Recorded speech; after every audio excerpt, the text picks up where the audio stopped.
All right, we are on, ladies and gentlemen. How are you guys doing? It is the original gang here from last week. We got my boy Broken Empire, What's Trivia good? Rat. We got my boy Kyron Chase right here. Say what's up, Kyron. Yo, And we got my boy Trivia Reactions, my boy Malik. What's going on, Malik? what's going on? So, Oh, they got comedy. episode four episode 4 of For the Wrestling Smarks. We're gonna go straight to the good stuff.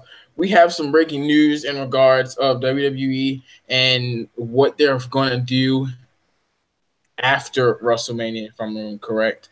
They are going to, if I'm correct, they're gonna have what they're gonna join and be in pay-per-views all together. They're not gonna have pay-per-views for each brand. Who wants to start off with their opinion? How you guys think about that? Let's start off with you, Kara. I'm gonna look at the pros and cons. First, it's just a personal gripe. I'm mad they took payback away from Baltimore because I live in Baltimore. I was gonna go to that, but other than that, I think this is good and bad. On one hand, it's great that we're shortening the month down to one pay per view per month because oversaturation of pay per views, and especially when they're not good, doesn't make sense. The problem is that each pay per view is gonna be 4 hours. I've always said I can't stand long pay per views. This is the way I always said it should have been done. I say every B show 2 to 2.5 hours. Every big four except WrestleMania 3 hours and WrestleMania 4 hours. But now every pay is gonna be 4 hours. I think that's just gonna make people tired, especially WrestleMania. I don't understand why bring Raw and SmackDown together though. Why not just have one pay per view per month and give every brand every other pay per view? It's like start with Backlash, you give Raw Backlash, and then SmackDown gets the next, and Raw gets the next. And of course, the Big Five, since Money in the Bank becomes the Big Five now, they both get. Why? I think that would make more sense. So we don't have too many pay-per-views. Yeah, that's how it was when I grew up. Like Raw and SmackDown had their own pay-per-views like every month, and they combined like SummerSlam, WrestleMania, Royal Rumble. They would combine like for certain pay-per-views. But I mean, I understand like why they're doing it. I mean, I guess it could make it interesting. There's a lot of matchups we could see there. I mean, they could do now. I guess we could have like Raw and SmackDown matches that we want to see that we can't see. But I mean, otherwise, I don't see a problem with it. I don't. The 4 hours, I'm not cool with the whole 4 hours. That's a long time. But other than that, I'm interested to see how it goes. Yeah, here's what I think about it.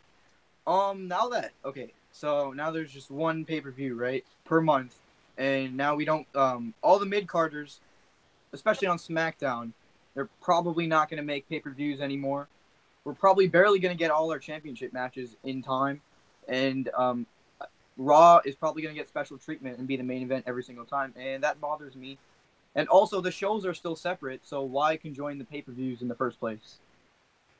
Like with me in regards to those situations, like what I think about it, it's like it makes sense because SmackDown is doing so poorly in a sense that like they're not really doing much in the whole ticket sales issue and everything that was going on.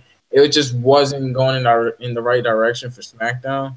So I understand what they were doing, and I'm with you, Malik. Like, bro, I kind of grew up in that whole SmackDown had their own pay per views, Raw had their own pay per views, but the main events and pay per views they were all conjoined and all had their same pay per view.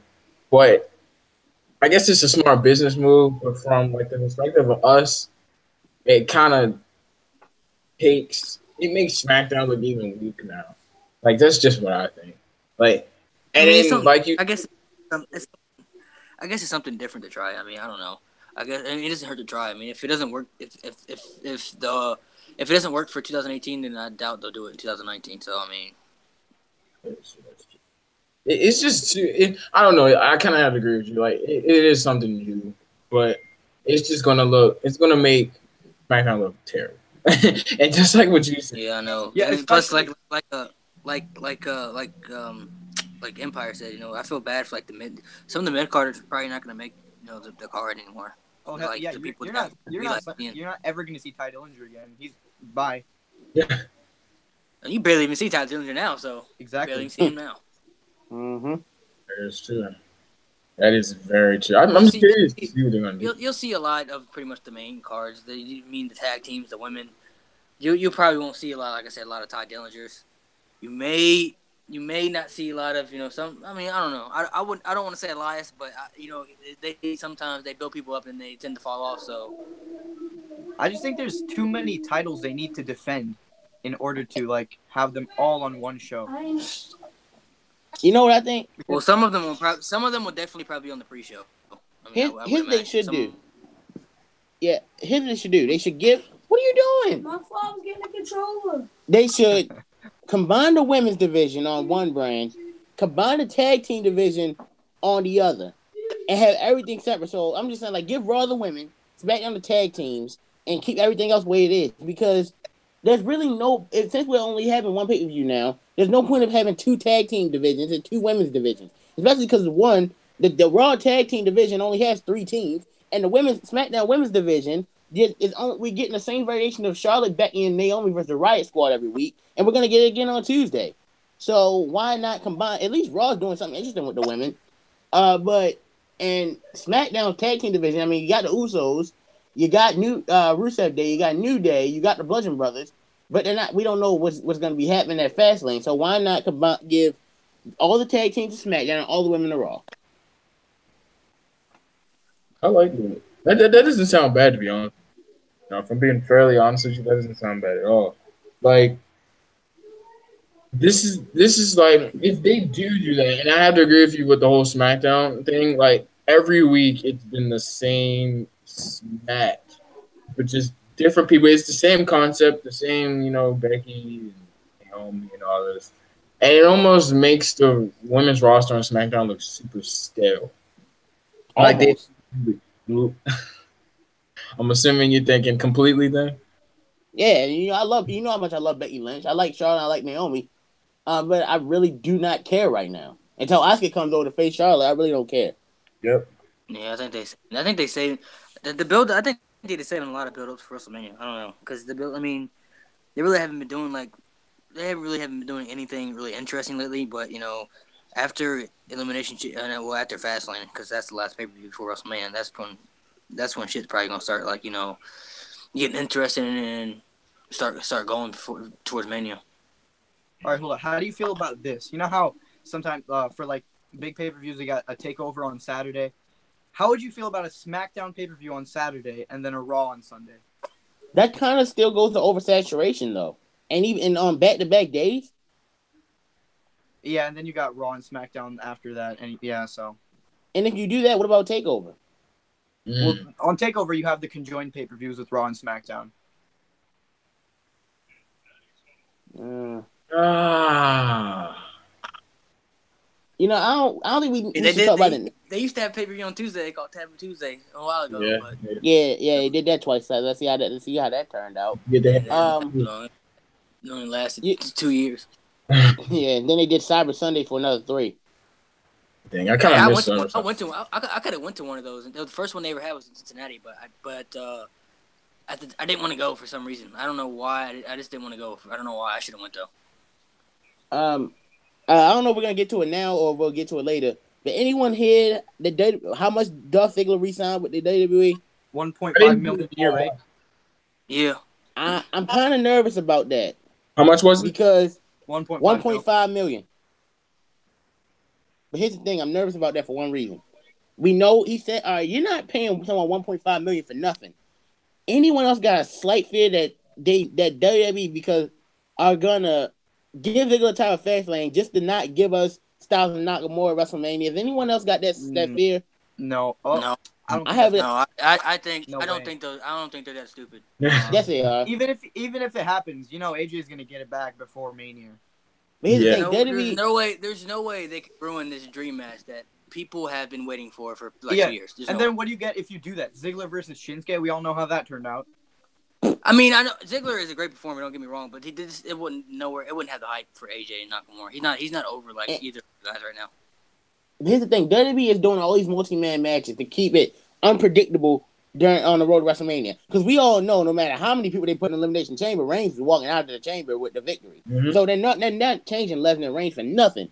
I mean, think about it. They put two more guys in that match just so we can give him that larger narrative of Reigns. Heck, I wouldn't be surprised if we started the match with The Miz and went through the entire chamber and won. We know they're not changing that. But if they're going to change anything, I got a fear it's going to be Styles Nakamura. Because even though that's the one we want most, they're not going to get. I don't think they're going to get. I got that feeling. If they do that, I will be so heated. This is the match. This is really the only match I really care about so far at WrestleMania. You know what's funny? You know what? Someone tweeted something today. It's funny about it does have something to do with the Elimination Chamber. It's kind of funny how Vince puts a world title on a big guy we don't care about. Then the one big guy we do care about, Braun Strowman, he refused. He didn't put the title on him. No, he'll get it. He'll get it this year for sure. I guarantee you. Yeah, I think he'll probably be the one to take. I've heard. Yeah, he'll take it off Roman. I've heard that if they can't find nothing to do, that they're gonna add him to the world title match and make it a triple threat. I will take right that. Now they said they don't know what they're gonna do with him. I've heard rumors that. I really don't know. He should. What do you do with Strowman? If they make it a triple threat, that'll make it more interesting. I would still bet for Roman Reigns to win, but it would make it. I don't know. I guess I don't know. I guess it'd make it more hype. I guess I don't know. Braun Strowman should just keep on doing what he's doing until he gets eventually down the road gets a match against Roman, because currently he is alongside the Miz. He's one of the most entertaining guys in the business. And I still have not seen the Cello. Really? Oh my god, that was hilarious. God, that was hilarious, Mark. That was one of the funniest things I've ever seen in my life. I still have not. Bro, you still haven't seen that scene? I still have not seen it yet. Yo, I was low-key bro. surprised. I was dying when I seen that, bro. He broke the strings off the thing, bro. Yeah, he was just strumming it and broke it. When he first popped up with cello, I thought, oh my god, please don't do this. Then about a minute later, I was rolling. I could not stop laughing. Yeah, I think I'm gonna watch it now.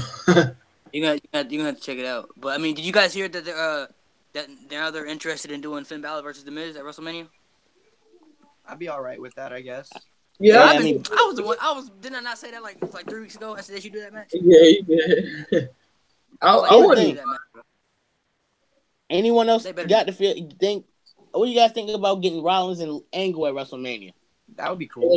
I heard that Seth Rollins was hurt for real. That's what I was seeing today. But Seth put that down and said that wasn't true. Nope. But they said that even though that they're saying it's true, they said he's still battling through like some type of injury. Like he's still fighting through it. Like they said I guess because wrestlers they get injured all the time. They fight through it. I don't think they said it wasn't anything like he needed surgery required on him, but they said like he's been dealing with some type of nagging injury that he's just been fighting through it. Anyone else see how ever since WrestleMania 31, Seth just had the worst luck on the road to WrestleMania. He got hurt before WrESMania 32.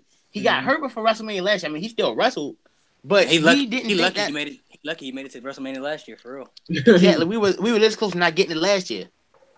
That's what this year, but I think that's why he's fighting through it, just so he can make it to WrestleMania. I feel like if he's really hurt, I feel like after WrestleMania he'll probably go away for a while to let it and then come back as a heel. Here's the thing.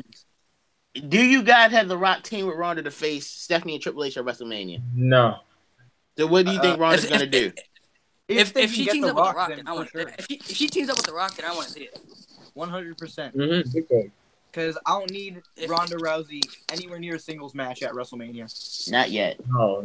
Yeah, if she's gonna team up with the Rock to face Triple H and Stephanie, I actually would be invested in that match a lot. Yo, I honestly think it's crap that they're giving her a segment on Elimination Chamber just for her contract signing. And so after she signed the contract, Stephanie can bury her on the mic. Yep. Yeah, I think they're gonna start building it up. They're gonna start building that match up at Elimination Chamber for it. That's exactly what's gonna happen. Like, I don't think. I'm not sure if the Rock will show up. Sometimes they got all type of surprises. You know what I'm saying? So maybe he just popped. I don't think it'll be then, but I can see them start to tease it. They can start teasing it. Right as Elimination Chamber. Where is Elimination Chamber? The Elimination Chamber is in. Oh man, where is it at? I don't even know where it's at, to be honest. I'm gonna look it up real quick. All right. Yeah, that is a good question. I don't even know. The thing is, I don't think she should have a certain segment. But I think the only reason I'm gonna agree with you guys, the only reason that they're even considering or even making this a segment is to build up the mixed match. A little they're gonna have. They're gonna try to make a WrestleMania moment at the same time of that WrestleMania match. But it's just like to have her own segment. They should have just done that like behind the scenes and That's just that's be- video or like picture. The pay per views in Las Vegas. yeah, I was about to say the same thing. I told you they're gonna do this so Stephanie can bury her on the mic and she gets no rebuttal because it's all about Stephanie. And as we already said last week, she was brought in to make Stephanie look good. And then Ronda Rousey can go, oh, look, there's the sign. Oh God, not again. Cringy.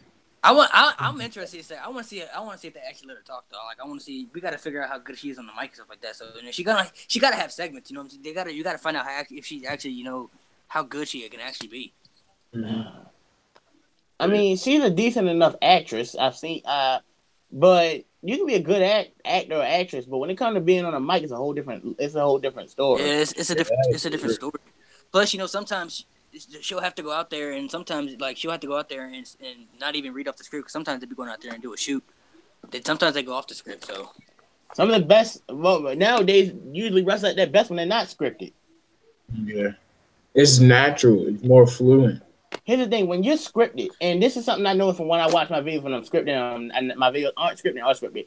When you're scripted, everyone sounds the same because they're written by the same writing staff. But when someone isn't scripted, they sound more that they sound themselves and not the same. Doesn't sound the same. For example, look at say Mojo Rawley heel promos on TV. Then look at what he's saying on his Twitter, and you see a complete difference. Because I don't even listen to him on TV. It's natural. That's why. Mm-hmm. It is more. Yeah, he has more freedom on social media. He has more freedom on social media. But then again, he really does have to watch what he says though, because he ain't one of those big stars like like Roman Reigns or John Cena, where they can say some crazy shit and get away with it. Nowadays, the only people who are, I say, top tier, like level one on the mic, full time, are Cena, Heyman, Miz, Joe. Right now, I would say right Dolph now. Ziggler, bro. He's good on Dolph Ziggler's good on the mic. First dunk. Oh, straight up. break real quick. We're all looking at the dunk. Everybody watching the dunk contest right now. It's crazy. Quick break. Here we go. Yeah, I like Dolph Ziggler on the mic though. I think he's good on the mic. That's in my opinion. Dolph Ziggler's good when he has the ability to really say. Hey, Mountie, what's up? Yo, guys. What is Enjoying. going on, fellas? What's up? Oh! Sideways. There we go. A little bit better. Is that Randy Orton right there, man? Did anybody else see that? My only one saw that. The dunk hasn't happened yet because I haven't got it yet. Yeah, me neither. Yeah, I got it. Absolutely. So, Mountie, we were just talking about the Seth Rollins situation, the whole breaking news with the SmackDown Raw having their brand or having the same pay-per-view now. What do you think about it, man? Well, first of all, I got to tell you, I'm really sorry I'm late. When I saw your message earlier, I thought you were sending me that message this morning, and it was for tomorrow. And then I was just kind of like taking it easy. I've been sick all day, and I was just taking it easy. And then I hop on YouTube, and I see, episode 4, Smarks featuring Mountie's Corner, and I'm like, okay, maybe he's doing a promo for tomorrow. Awesome. And then I'm like, oh, wait, this is live. I got to hop on this right now. So I'm very sorry, boys. It's all good. It's all good. But yeah, good to see you guys. Yeah, Canadian weather. Oh man, it's up and down. It's up and down. I've been healthy for a long period of time, and I just caught this cold now, so my voice might sound a little weird, but we're gonna get it done regardless. I'm a man of my word. And so about the brand, I kind of like it. I think it came at a good time, if that makes any sense. I don't know what you guys really do think about it, but for me personally, it makes sense to do it because I'll be honest, I was into it up until like recently, and I'm not sure about you guys, but the Fastlane pay-per-view coming up, I'm just not feeling it. I don't think it's like enough or something, And even though it's like a pay-per-view build-up going into WrestleMania, I'm just not really feeling it. So I have no problem with, putting both pay-per-view matches on the same pay-per-view, like kind of like, going into one and merging it. I'm totally fine with that. But I do want to keep the Raw and SmackDown brands separate. I still am enjoying that for what it's worth. So I think it brings an element that, we're going to see one pay-per-view a month, right? And it's just going to be something to look forward to and see, all of your favorites from both sides into one pay-per-view because, as much as I love to see a good solid pay-per-view every 2 weeks, it's a lot to keep up with. And I think if they do it this way, then it's going to give both brands something to look forward to in watching in regular weekly scheduled programming. So I think it's a good move. What about you guys? Did you guys agree with it or not? I didn't, just because of the whole, the mid-carders not getting anywhere, and Raw's probably going to get the upper hand on every pay-per-view. But don't you think, like, with all those pay-per-views, having a pay-per-view a month, that's a bit too much? See, it's a hard pill to swallow on both ends for me. It's like, see, that's how I grew up watching it. It was one pay-per-view a month, and plus it helps. It helps better with the rivals. You got to think. I remember they used to build up rivalries for like months. I remember an old rivalry they used to have. It was Undertaker and Randy Orton in 2005, right? That rivalry literally lasted from April all the way to December, from WrestleMania all the way to the end of the year. Right. The same with Shawn Michaels and Chris Jericho. They've had rivalries that lasted for months, more than just 3 months or 2 months. They can have rivalries that can last for up to 6-7 months, and that ones that you can be invested in. Yeah, it's true. I don't know, man. Just personally, I just don't like the pay-per-view month. It's just way too much, and then it gets to the point where you can't truly build up a rivalry. This is just in my opinion. It doesn't feel like you could truly build up something with a pay-per-view every month. Like, it's just like it would be pointless because by then I think you gotta go back and watch some of the old stuff. Some of the old stuff you gotta watch some of the old stuff because some of the rivalries will really like keep you invested. Like the Randy Orton and Undertaker rivalry. That match, the rivalry kept you invested because they would do something new.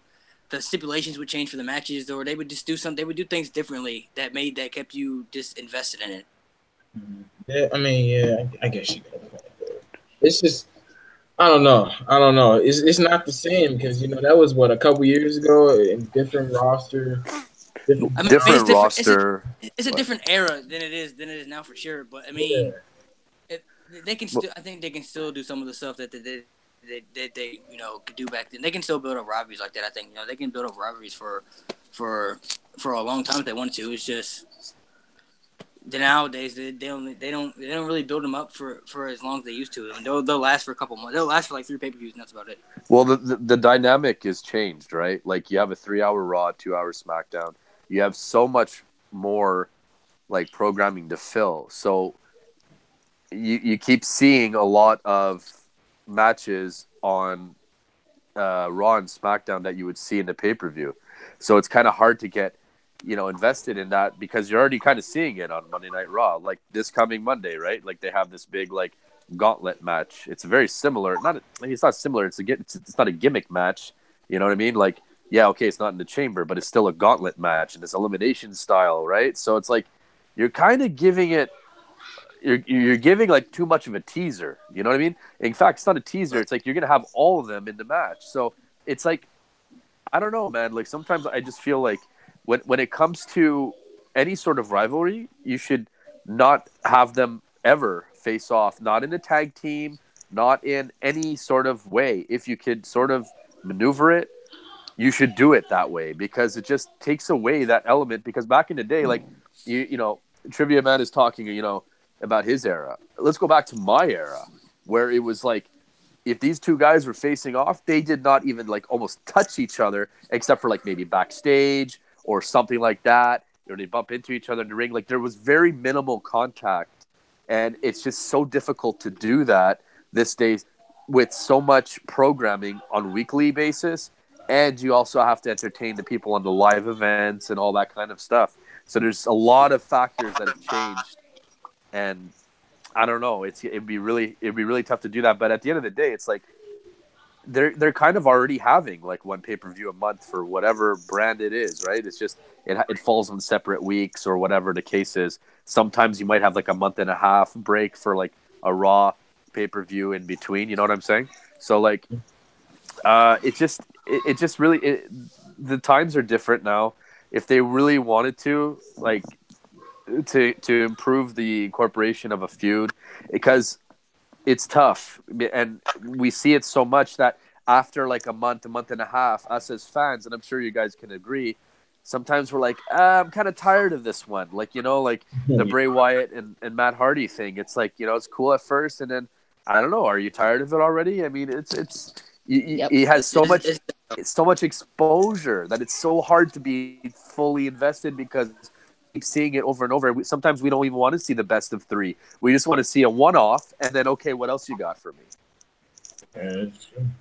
The whole Matt Hardy Bray Wyatt situation, it was when they first kind of brought up the idea of having Matt Hardy and Bray Wyatt kind of go at it with each other. I was like, that's perfect, but they're not doing anything with it. That's the thing. To me, They're it literally was not doing anything with this rivalry. It could be something amazing, but just they like almost don't care about it and gave up. Like that's just what I see. to me it was the Yeah, exact same thing with I'm not Finn invested Balor and into Bray that. Wyatt. Yeah, the Balor and Bray Wyatt thing was the same way. I lost interest in that. Like it didn't take me long to lose interest in that rivalry. When Wyatt first came to Raw and called out Balor, I was like, oh my god, this is going to be amazing. And what happened?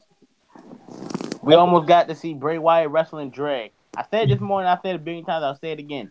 Getting sick was the best thing that could have happened to that man. And us too. Because if he hadn't gotten sick, he would have wrestled in drag. We'd have seen Balor dressed as the Pumpkin King, and we wouldn't have gotten Styles versus Balor, which was one of the best matches of the year. That's true. I mean, I don't know. I don't know. Bray Wyatt. I just don't know. I don't know where the hell WWE minds. I really don't. I can't really give you much, but I don't know. If they start bringing me like the Hardy compound, and if they start bringing like Vanguard 1 and all that stuff, and like outside promos like an Impact, then I'd be back in. I agree. I totally agree.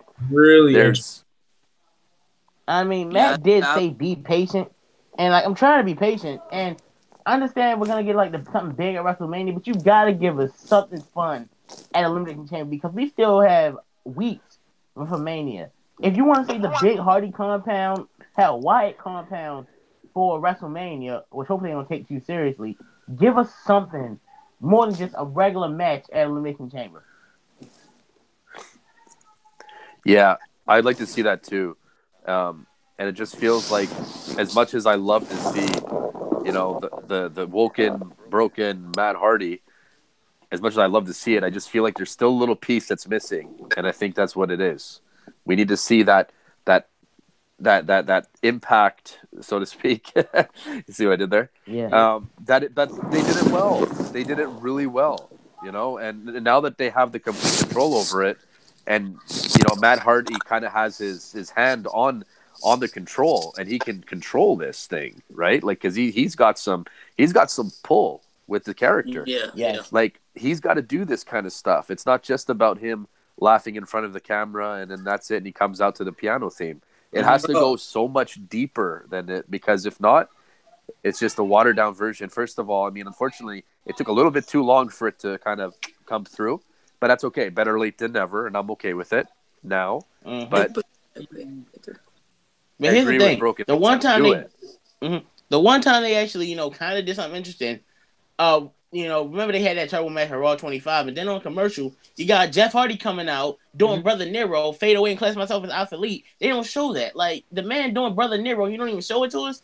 Here, that's what I was just about to say. Like, do you think they might be waiting for Jeff Hardy to come back.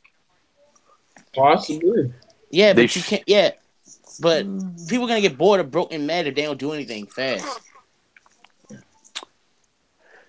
They could, but He needs to be. I'd rather see Broken Man than Woken Man. I like to see him as a heel than more than the face. He needs to be more of a heel. Yeah. that's going to be really tough to do right now. he's Everybody. regardless of what you say, he's so incredibly over. It's like that's like almost turning Finn Balor heel. It just would it really work? I don't know. You know. Nowadays, no I heel mean, really gets booed if they do it, nowadays. maybe now not the right time, but I think eventually he's gonna turn heel eventually. Yeah, I think Uh-huh. Broken Empire's right. They should maybe they are waiting for Brother Nero to sort of make his appearance, and maybe that's why they didn't show it to us because it just would have been like a little like a little flash in the pan, and then let's forget about it. It wouldn't have really. It would have it would have been a cool moment, no doubt. Would it have fit the role of what they were trying to accomplish as far as Raw 25 is concerned? Probably not, because they were going for more nostalgic pops. This is what happened before, all that kind of stuff. The broken characters is a new thing, so I wouldn't give them a little teaser of it, and then there's no follow up the following weeks. You guys know how it is. It's like when something or a debut happens, like you can't just have a cold trail after. You have to keep that thing hot. And I think that, both of them should maybe when they get going, not only just, start these awesome promos and work with them, but obviously work towards the tag team gold and as soon as possible. Yeah, they even did this. Yeah, man, it's the Matt Hardy, broken Matt Hardy, whole issue. I think if they were waiting for Jeff, I would understand, but I'm gonna agree with I think what you said, Kyron. He broke it. I mean, Matt Hardy's gonna get very old and very annoying by the time Jeff Hardy truly comes because they're not doing anything. Like I said, they're not doing anything, and it's making the rivalry weak. Terrible. Yeah, just god awful. Like the thing is though, this could really be something that's truly intriguing.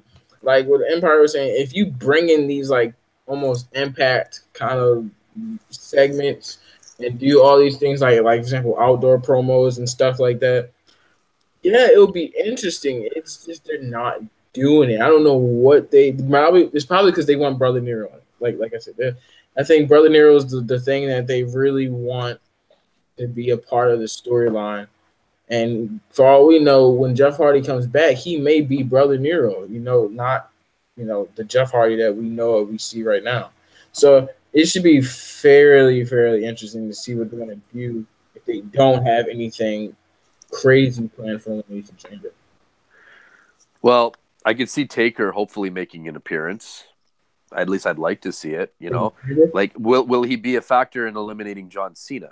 After the promo scene that cut on Raw, when he talked about how WrestleMania is about bringing back dead legends from the past, if that couldn't have been more obvious, it's more than obvious that was right for the Taker.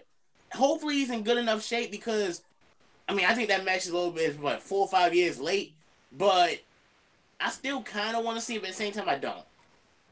That's the only thing that worries me, man. I'm down if they do this whole Taker, if they do the whole Undertaker and Cena match. I'll be invested because the build up will be incredible. The build up is gonna be incredible. It's just the match. I don't know if Taker can still do what he's able to do because last year we saw what happened last year with Roman. He was terrible. He could barely even do much. So this year I'm hoping he looks like he's in great shape. So I hope maybe he can do a little bit more. But it's just the fact like who wins? Like nobody. I don't think people would lose their minds if John Cena beat Taker at WrestleMania because it was more. Will definitely win. It was expected for Roman. People weren't really. I wasn't really that surprised when Roman won last year. Honestly, it didn't really affect me because I didn't expect it. I was like, I don't really see Roman Reigns losing this match. So if he wins, I'm kind of expecting it. But with this one, here's the thing about Cena Taker. I don't know who should win. Taker's. That's what I'm saying. Like I don't know who you pick to win. This should be Undertaker's last match, win, lose, or draw. And he's probably that old time, era that you lose your last match. But at the same time, it is his last match. And knowing who he is, I don't think anyone can want to see him lose his last match. And this comes from someone who a gigantic fan of both guys, so I don't Yeah. really have a dog in this fight. Well, Kyron, I got to tell you, man, like, you know as well as I do, you've been a student of the game a long time. And, you know, you got to kind of go out on your back, the Ric Flair style, the Shawn Michaels style. It's going to be no different for Taker, especially a guy like him. He will lose his last match. It's just a matter of, is it going to be this one?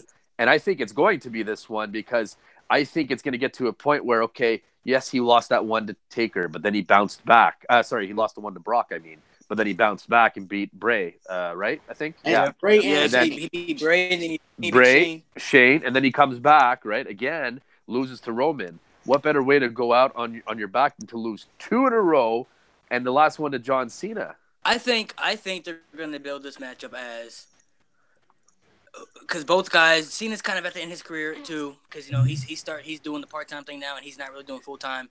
He said he's going to be on for a while, but he's even said that his career's coming to an end. So we all know Taker's career's coming to an end. So I think this match is going to be built up as basically like I need this win type of match. Like I need this win. Like I need to prove that I still have it type of match because basically Taker. I think Taker will come back and basically there's really he could say there's really nobody else for him to face him. He's pretty much faced everybody else except for John Cena. I mean he's pretty much faced everybody at WrestleMania except for John Cena.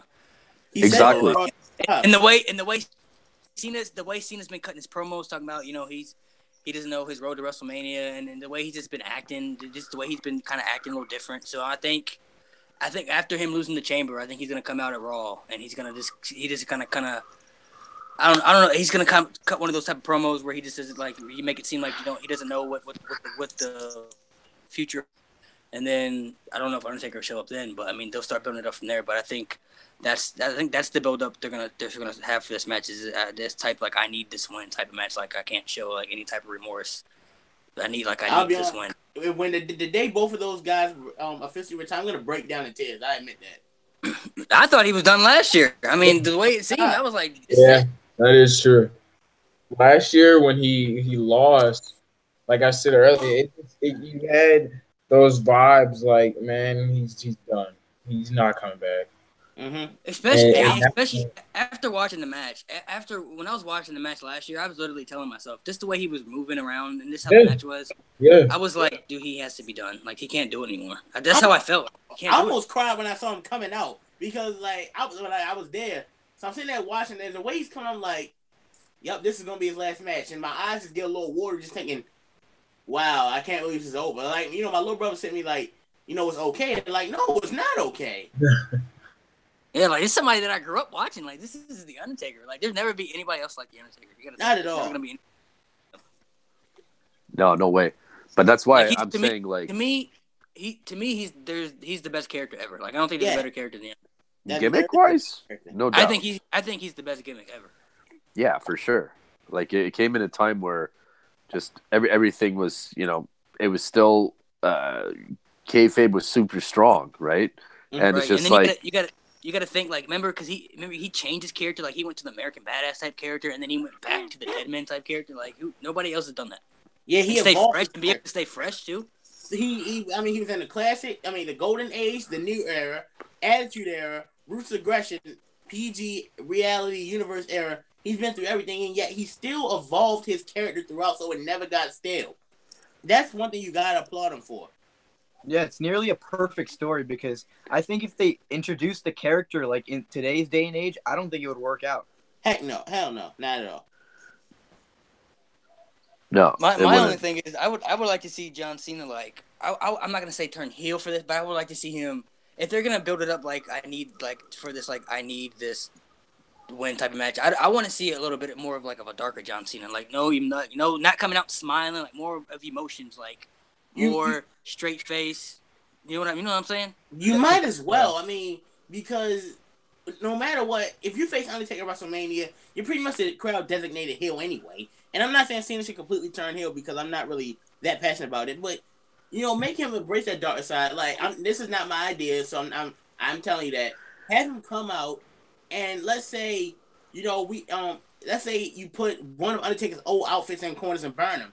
Have him say, I respect you as a person, I respect everything you've done, but it's time for your career to rest in peace. Not necessarily turn heel, but just embrace a little bit more. I mean, I would love to see an episode of Raw, and you have, say, Undertaker's Survivor Series 1990 outfit, Mystery of Darkness outfit, American Badass outfit, and the outfit he wears today, and a casket, and Cena sets all four of them on fire. That'd be pretty good to see. Nice. That's a really good idea, actually. But this is That's what I was. Yeah. I Like was they gonna would say have that to make it. Cena's promo, like I said, Cena's promos would have to be more like not too much of a heel, but he would have to be like he would have to just like show no remorse. Like, look, I'm like I respect you, blah blah, but like I'm going into WrestleMania and I'm going in to kick your ass type stuff. Like I'm going in to win. Yeah, I'm with you, man. He has to take the same approach that Shawn Michaels did. Shawn Michaels did an excellent job because people weren't booing him. He was the only one really that like went into there. I mean, maybe you can make an argument for Triple H, but like and Triple H too, because the Hell in a Cell match was more like like I have to end you. No, he just has to be like serious. He has to go in like serious on this one, like Shawn Michaels was and like Triple H was, where it's just like, hey, you know what? Like Kyron said, I respect everything you've done, but it's time for you to go. And there's a big difference, and it kind of makes sense for Cena to be the guy to kind of put him out, wouldn't it? How would you guys? Who else are you gonna have your last match against? Who else? How would you guys feel? Maybe this will make it too obvious, but how would you feel if they made it a career-threatening match? Like loser has to retire, like officially. Yeah, it has to be. It has to be, and they should do that. Well, it would. But do you think it'd be too obvious that Taker would lose? Like, all right, well, Taker's losing now. Wow. Yeah, I think it would be too obvious. Way too obvious. Way too obvious. That's what I was thinking, but I mean, but it's just like, if he's really gonna retire, it should really. I mean, I could understand it being too obvious, but I could also see the build up being like that. You know, like. But was it obvious? Was it obvious for HBK and Undertaker? You thought? Yes. Did you think you still thought Undertaker was going to win that one? I mean, I don't know, man. I don't know. I was the only time I knew like somebody was going to officially retire was Ric Flair. Like when that career, I knew he was retiring. Yeah, But the whole Shawn Michaels thing, I thought maybe he would lose, but he would find a way to come back. I didn't think he was going to retire for sure. Like I thought, some people retire. Being the only one to live up to that. He's the only wrestler, as far as I know, who when he retired, he stayed retired. So I gotta give Shawn that. And he was only 44 when he retired, so he could have went for another 5 years if he wanted to. But at least it's the thing is like I thought they were gonna do maybe Taker would lose and Shawn would come back come out of retirement type. So I thought that was gonna be like a storyline thing, but he was like he was done for it was really it. So like that one was a good build up. That was a great build up because that was very. It was so good. The promo work. The Royal Rumble factor. There was so much good. They built it up so great, man. Yeah, they built it up so good. That promo video they played for WrestleMania 20. That's one of between that Austin Rock WrestleMania 17 and Daniel Bryan's Monster promo. Those are my three favorite WWE promos of all time. Just the way the music plays. The song that one. Running up the hill, placebo. I love that. One of my favorite. One of my favorite specific moments when they were cutting a promo, and he says. The part that really hit me, Shawn said, "If I can't beat you at WrestleMania, I have no career." That was solid. And then the way they zoomed in on Shawn's face and he got eliminated from the Royal Rumble, that was just perfect. Yeah, and then you hear Triple H in the background. He's like, "You ready to throw this all away? It's ready to throw DX away? DX away, and then your career away. My career is over." Yeah. It was so good because Shawn, because Shawn, he had cost Taker the title in the Elimination Chamber. So basically, he gave Undertaker no option. He was like, because Taker at first he said no, but now that he cost him the world title, basically he has no option now. Like he has to do this because you cost me the title, you gave me no option. But this one, how do you think they start? How do you think they start the Cena and Taker? Like, do you think Cena calls out Taker or Taker calls out Cena? John Cena's actually advertised to be at Fastlane, so. Really? If he is, I wouldn't be surprised if Undertaker's going to be there, which excites me because I'm going to be at Fastlane and I really want to see the Undertaker. Me too. If I get to see that, I'm going to be hyped. I'm going to be so hyped for that. Okay, guys. Then what's your favorite Undertaker WrestleMania match? I said Michaels with Triple H. Either the Shawn Michaels one, either the 25 with Shawn Michaels or 28 with Triple H. Same answer. Honestly, you guys might look at me crazy for this, but I think the Hell in a Cell with Triple H is kind of overrated. I think it's great. But I think both. I can see what you're talking about. I can see where Honestly, you come. for me, I think here's how I rank them: Sean 25, Sean 26. I got Punk. I've got Edge, Triple H 28, Triple H 17, Triple H 27, Kane 14, Orton 21, Batista 23. Wow. Oh man, that Batista 23 one was really good. That was a really good one. I think that match, as good as it was, I don't like how people put that the match at night. I mean, Cena and Michaels match that night was better, but everyone talks about that one more than Cena and Michaels for some reason. I think the Taker and Batista match was better than the Cena and Michaels match, in my opinion. I thought I never thought that. When I was 7, I didn't think that. Now I'm 17, I still don't think that. But I think, I don't know. The only, I don't know. The Triple H and Taker match was so vicious. I mean, I can remember the chair shots he was beating the hell out of Undertaker with, man. I mean, that match was just so violent, so vicious. When he switched in Taker and he got pedigree and kicked out, I lost my mind. I thought about lost my mind. Here's the thing. I tell you, what's funny? When Triple H tombstone on WrestleMania 27, I thought it was over. I'm not even gonna lie. Yeah. He beat that. He pedigree him 3 times. He held on with a chair. When he hit the tomb, first I thought Undertaker was gonna reverse it. Then he hit the chair. Oh my God, the streak is actually about to end. Yep. And he kicked out. That was the most shocking thing I've seen in a while. Dude, yeah, honestly, I can't make this up. When he fought Brock at Mania, I honestly felt like I was telling my friend, I was like, dude, I feel like if anybody could beat him, it's gonna be Brock. Like I feel like if they're gonna make it happen, I was telling my friends because they were like, every year Undertaker faces somebody big, but you never really you kind of put thoughts in the back of your head like maybe he loses, but you never really thought like he would lose at WrestleMania. But with Brock, I'm like, man, you got to think this is Brock. Like Brock Lesnar is different from everybody else, man. Like this is just a different animal. Is somebody really believable? And I was just like, man, I honestly think this could be the year he loses. And then when he lost, he was just like, everybody was just in shock. You know what I'm saying? Like you couldn't believe it. For me, it was more in the crowd. That was me, my younger brother, my cousin, just like everyone in the crowd. Our jaws dropped. We didn't say anything for 5 minutes because we couldn't believe it. But honestly, I remember seeing it, man. When I first saw it, when you hear that 1, 2, 3, I didn't really fully comprehend what just happened. He lost. He actually lost, man. It was like this is not. I thought there was a mistake. I thought it was a mistake, and I did too. Restart the match because something happened, or maybe somebody was hurt. That's the only time you can go back in history. I don't care what anybody says. That's the only time a WrestleMania crowd was silent. Yeah, oh my God, people in the arena were just quiet. Well, here's the thing, right? Like me going into that match, as much as I hear you, trivia ain't wrong. It's true, but in my thinking, I was like, well. The reason why I didn't think Brock Lesnar was going to beat him was because he was a part-timer.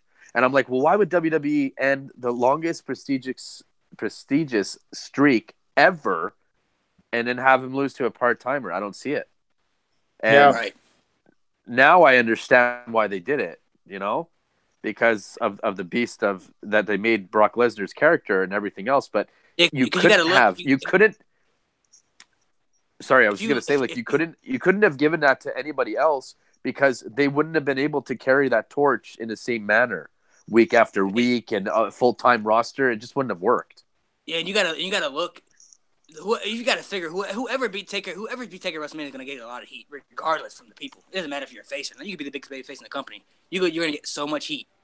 And the fact you gotta look at the year that Brock had after he beat Taker. He went in and just destroyed John Cena at SummerSlam, which built him up as even big of a monster.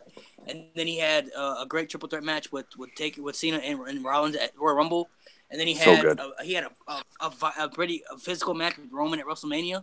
So I mean, what's something no one else. I've never really heard anyone else say but me. Maybe just me, but I think that had Paul Bear not have died right for WrestleMania 29, Punk would have ended the streak at WrestleMania 29. It would have. I think it would have fit for Punk, and 20-1 would have made more sense. 21-1, and who knows if Punk had ended the streak, he might still be with the company this very day. I think it'll work for Punk. From what I've heard, CM Punk didn't even want to be in that match. I heard that he did not want to be in that match. He wanted to be in the main event. I've heard him. Now imagine this though. Imagine if the main event. Imagine if the streak was still active. Alive. And considering that's what I'm saying. Like, what What if the streak was still alive and they did a John Cena Undertaker match this year and it was a career threatening match, like lose? Then that would make it like or check this out. Like, oh my Imagine God. if we could take it back from the WrestleMania that just passed. Imagine the streak was still alive and Roman Reigns.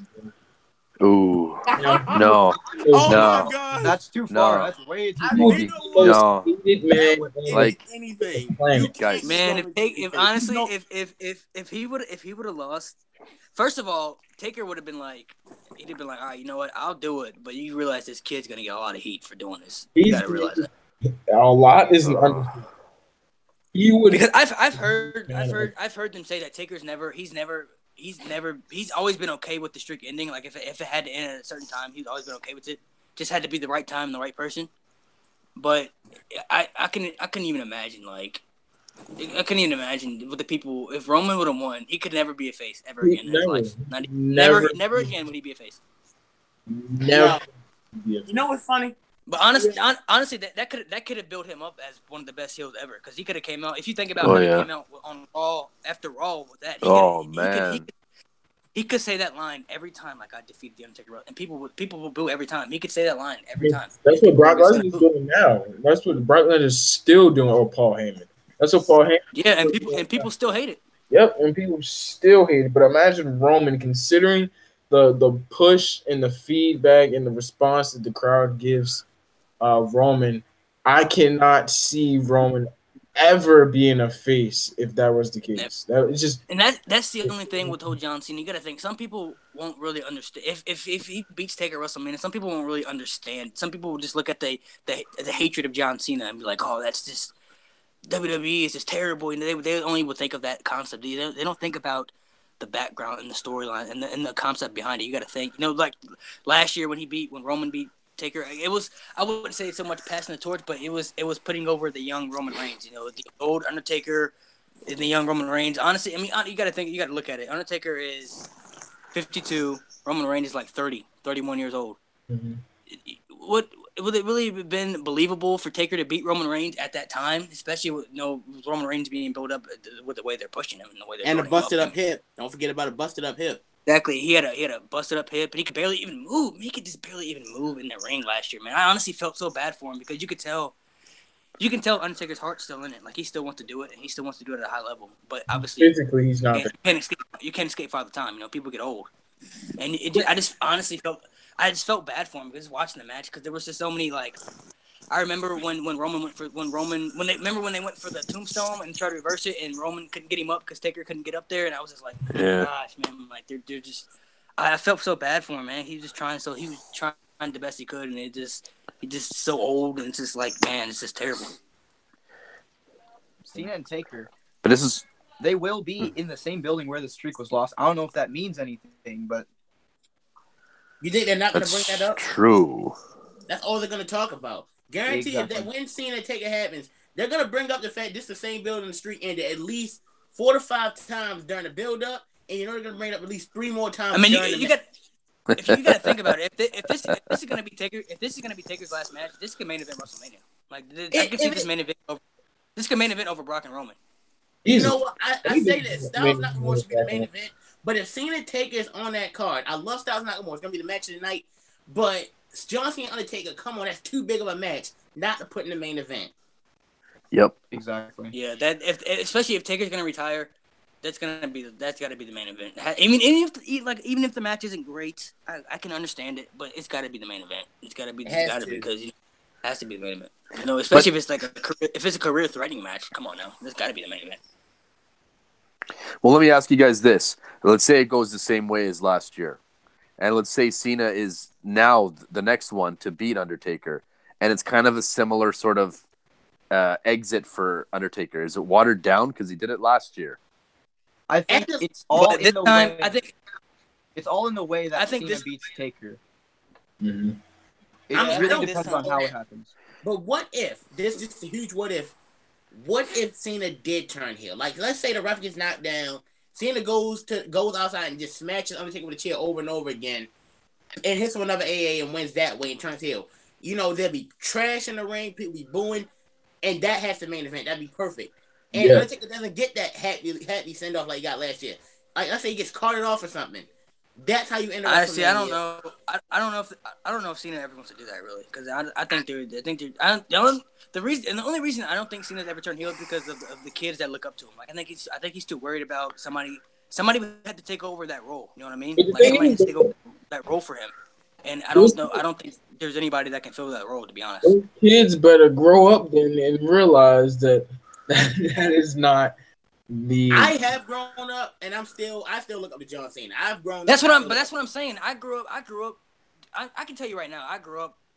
John Cena was my idol, and if he ever turned heel when I was growing up, dude, I would have been in tears, bro. I'm telling you. If he were, Because when you're a I kid, don't think so. When you're a kid, you don't understand that. You don't understand what you just like your heroes and stuff. You don't understand what wrestling's really about. So when you're a kid, you just don't you're not gonna understand why John Cena is a bad guy now. You're just not gonna understand it. Well, when I was growing up, Hulk Hogan was my man, right? Mhm. And then when I was 12, I think, that's when he turned and joined the NWO. And I wasn't in tears. So it depends, I guess, how old you are. But Yeah, I mean, it depends how. I guess it depends I how old loved you are. it. Like I loved it. But As that's a- when everything started to change. That's when being a But- bad guy was starting to be cool. You know? I've never really been a Hogan fan, so when I see the heel turn, I think I never really liked Hogan, but I love Hollywood Hogan. How I've do never you been a- not love Hogan? No, come on. Give me Well, something. it's like this with What me. are you talking Looking about? looking back on moments, like as iconic as they are, the matches never really appealed to me. I mean, there are a few I do. I mean, I do like some of his matches. I love the match with Savage at WrestleMania Bro. 5. You But got- I've never been the biggest Hogan fan. I've always been the biggest Savage Bro. fan, in honesty. John Cena is You get almost literally a version 2 the of- modern day Hulk Hogan. There you go.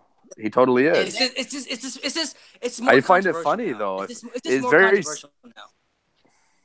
It's more I didn't grow up controversial for sure.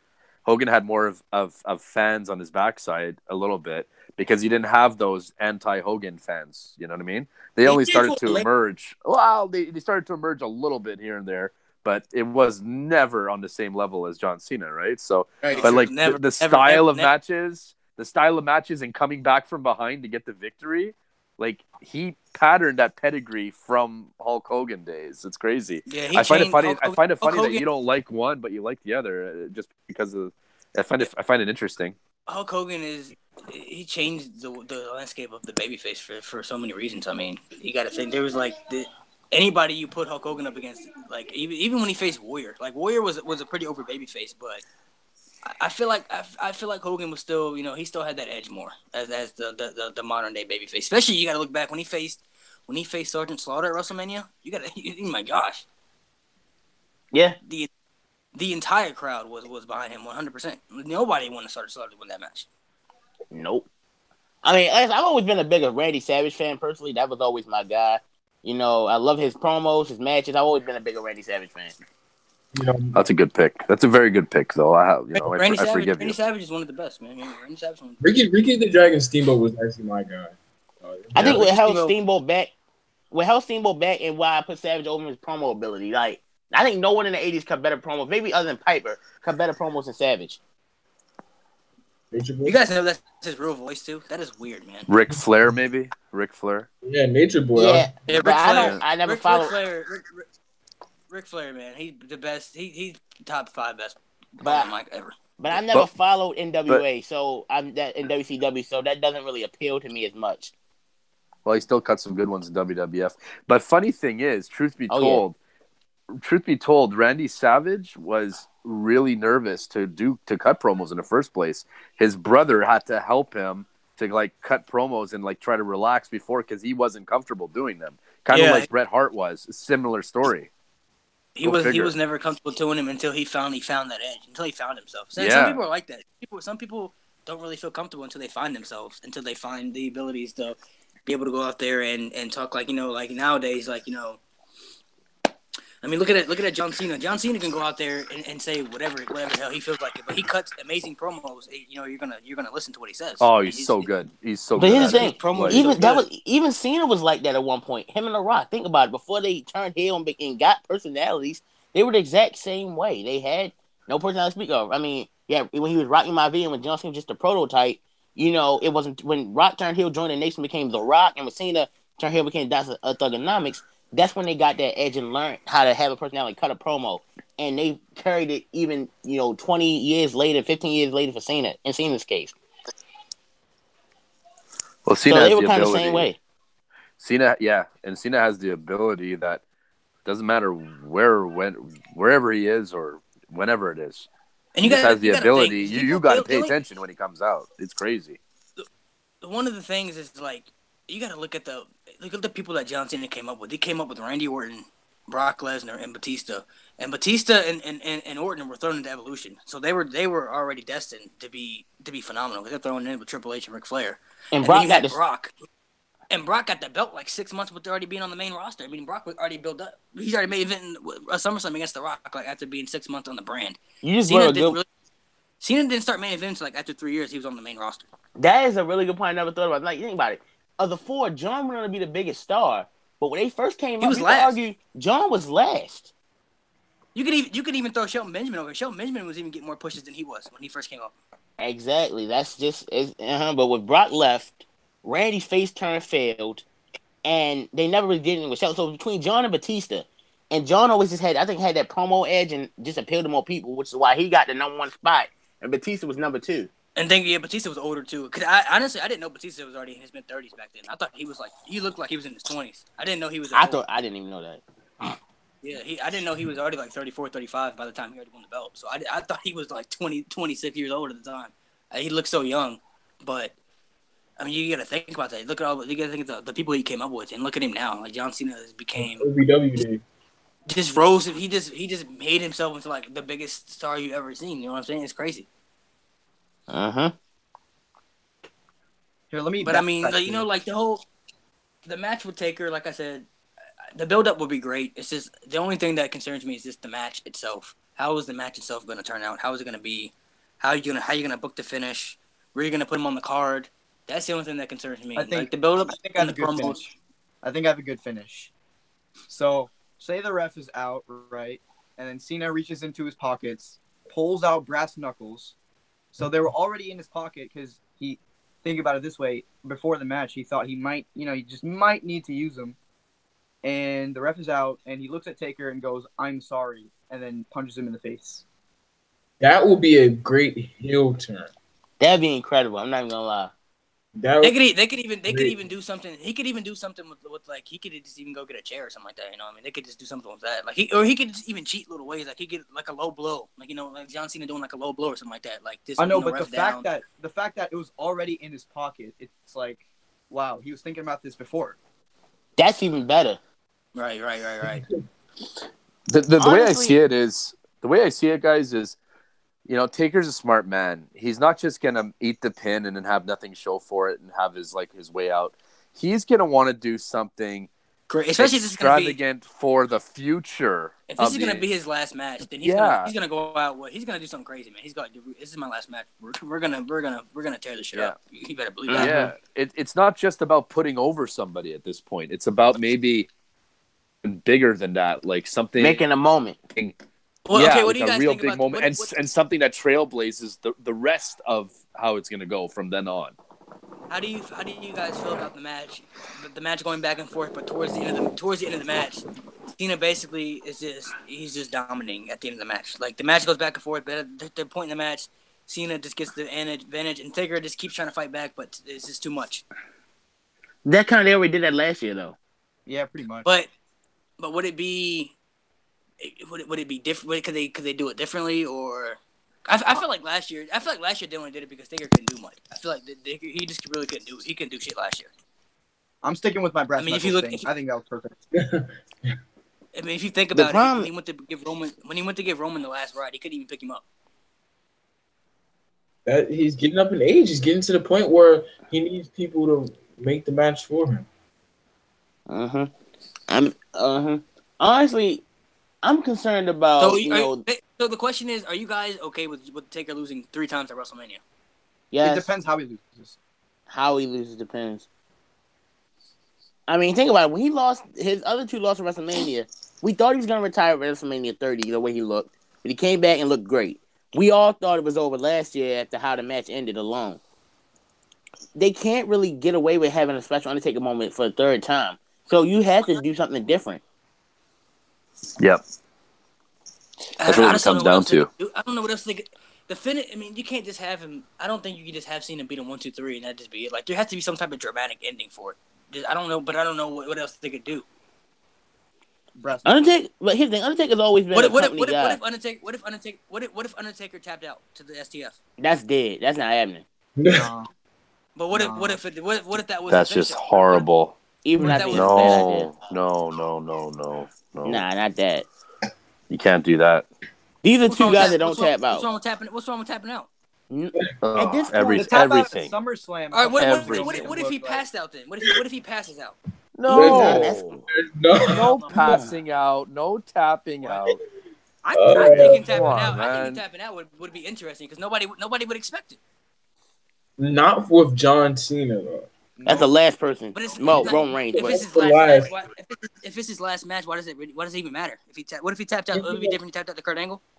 He'll go out extra sweet if he loses, if he taps out. Like he'll go out even weaker than Yes, exactly. expected. It's not even about going out weak. It's his last. It doesn't matter. It's his last match. He's never wrestling again. He's never going to wrestle again. But it does matter. That's a last impact. It not only does it matter, it's the most important thing in his whole matters career. the most. It does matter. let me split that around. Let's say when Ric Flair lost to Shawn Michaels, right? What if Shawn had just kicked him and we hadn't had the "I'm sorry, I love you" part? Would that match have had the same impact if it hadn't had that ending? That's what I'm saying. It has to have something dramatic. Like him tapping out to me would be dramatic. Nobody would expect that. Nobody would ever predict. Nobody would ever predict that. But sometimes being unpredictable isn't the smartest option. Yeah, that's true. But what else could you do? Well, you can't do like you said last year. They did the whole thing. The whole I'm gonna dominant. say it again. The brass freaking knuckles in the pocket. I gotta agree. That brass knuckles idea seems like the best idea right now. So he just gets hit with brass knuckles and he just loses right there. He says I'm sorry because And like you said, if you already have him in his pocket, that means he was planning to do it anyway. I don't want to see him get beat. I get the whole brass knuckles, but I don't want to see him get punched with brass knuckles and then lose. Well, that's not it. He can hit a finisher after. It doesn't. I would say he hits him with brass knuckles and then AA like he did Big Show at WrestleMania 20. Brass knucks and then tombstone pile driver. Oh, that's a heel turn. What if he loses to a tombstone and John Cena does the whole rest in peace thing? Yeah, I would take that. I would take that. It's a heel turn. A major heel turn.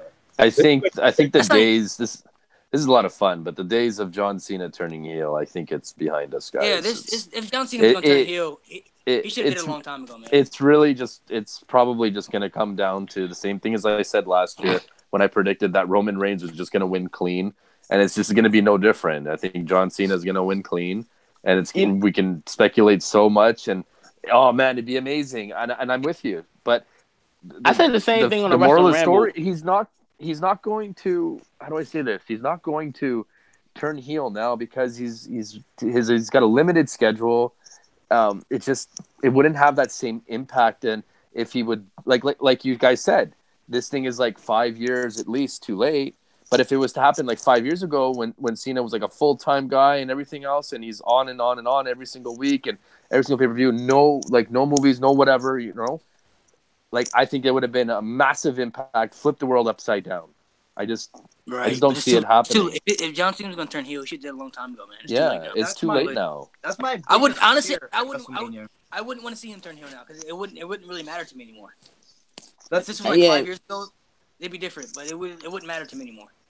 What if at WrestleMania 30 he had cheated the industry and he still been a full-time schedule? That I'd have took. Mm-hmm. The only thing honestly, I don't know, man. They got so many ways you could think of ending this match, and there's probably things they're gonna think of that we're not even discussing. So I mean, here's the thing. I'm just concerned about booking in general, like past the Elimination Chamber alone. And I'm talking about both chamber matches. I mean, we know Reigns is gonna win, but I hope it's still a good match. With the women's, and then we got with the women's chamber. I said what I think they should do, but I don't think they're gonna go. I'm afraid they're really gonna do Alexa Bliss versus Nia Jax at WrestleMania. It'd be stupid. Instead of doing my preferred idea, of turning Sasha heel, but having Bayley win at Elimination Chamber and doing that. That would be I think that. It makes perfect sense. Yeah, that's probably not going to have a title behind it though. At first, it's probably just gonna be a regular feud Yeah. without a title. Yeah. That's why you had Bailey win the chamber match and Sasha turn heel on it. Heck, Or you Bailey could just eliminated have- you could- Sasha Just in the have match. Bailey turn heel. Let's go. I Let's would, do something I would different. be okay with Sasha winning the chamber too if they were to do Bailey versus Sasha at WrestleMania. Do you It's not really gonna think a happen. heel Bailey will work? I mean, Sasha was born to be a heel. All right. Yeah. Yeah.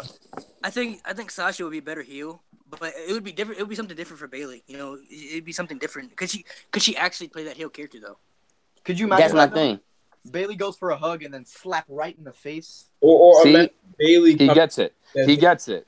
No, bro. imagine Oh, sorry, Bailey Rumble. coming- Like I get it too, but the thing is, like when Bailey turns heel, can she actually be that heel character? We know Sasha Banks can because she's already been there. Bailey's never been a heel, so Hey, when you'll she never turns see if you heel- don't try. Yeah, but- that's what I agree, but like if she's then what she's gonna like? What if she's a terrible heel? Then she's gonna turn her face again?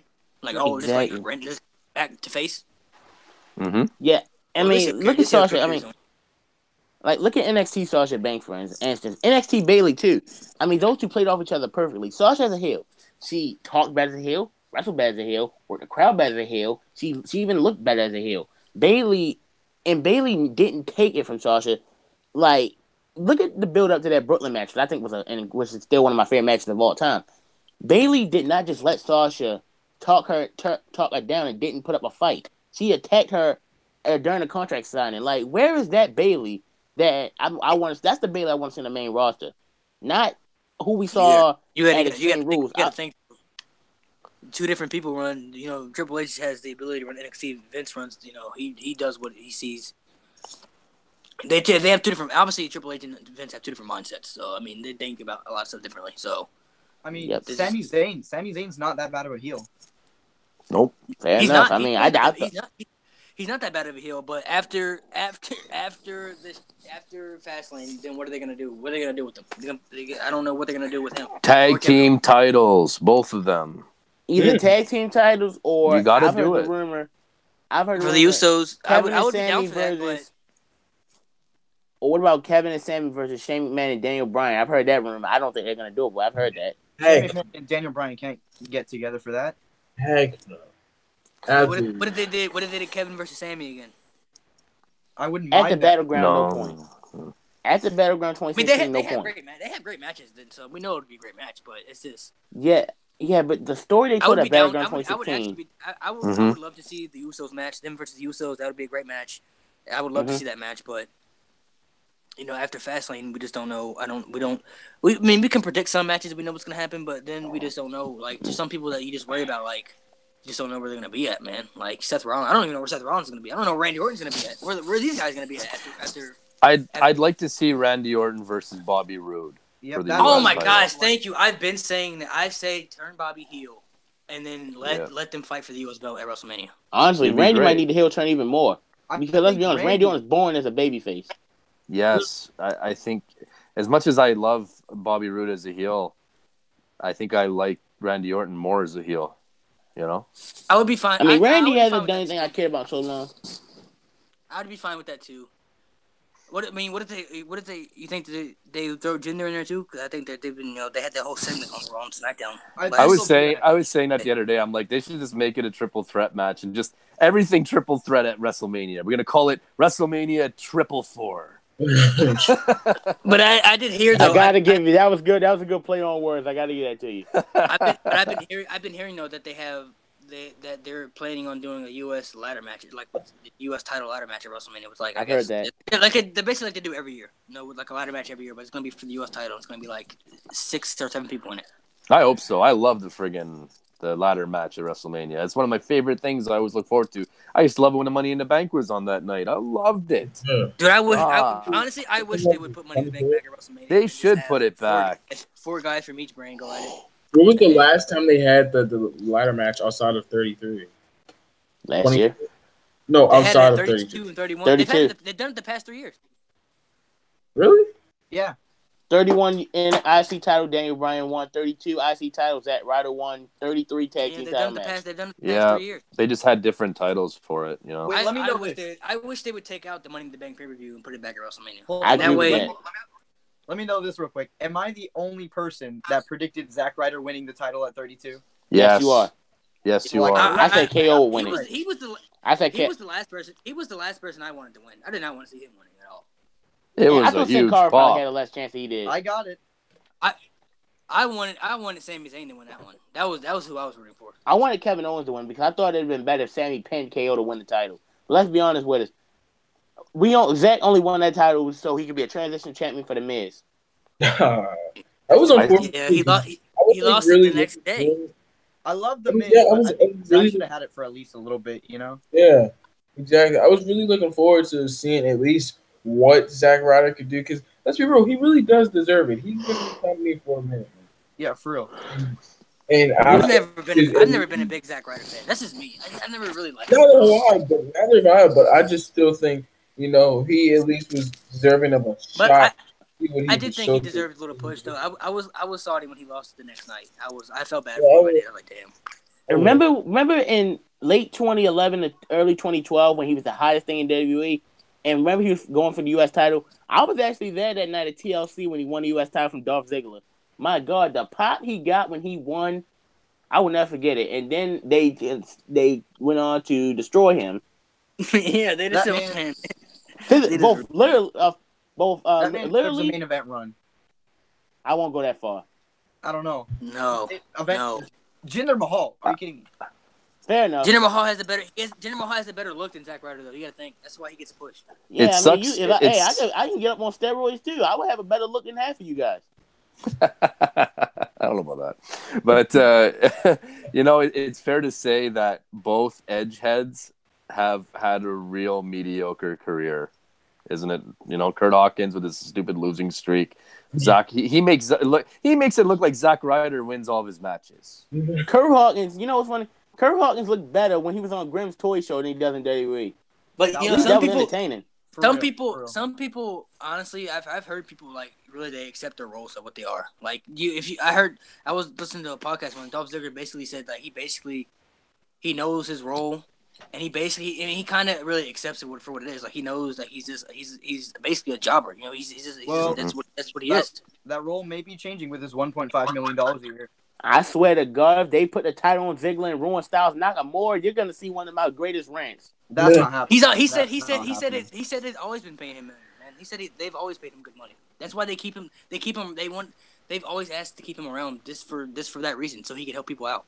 What's the point? Yeah, but who is he help now? Give me one NXT call up feud with Dolph out of the gate that worked. Breeze? No. Nakamura? No. Rude? No. Come on now. They need to realize that putting someone from NXT against Dolph Ziggler up the jump won't work. Hopefully they don't do it with Gargano because I'm gonna be done with that if they do that. They probably will.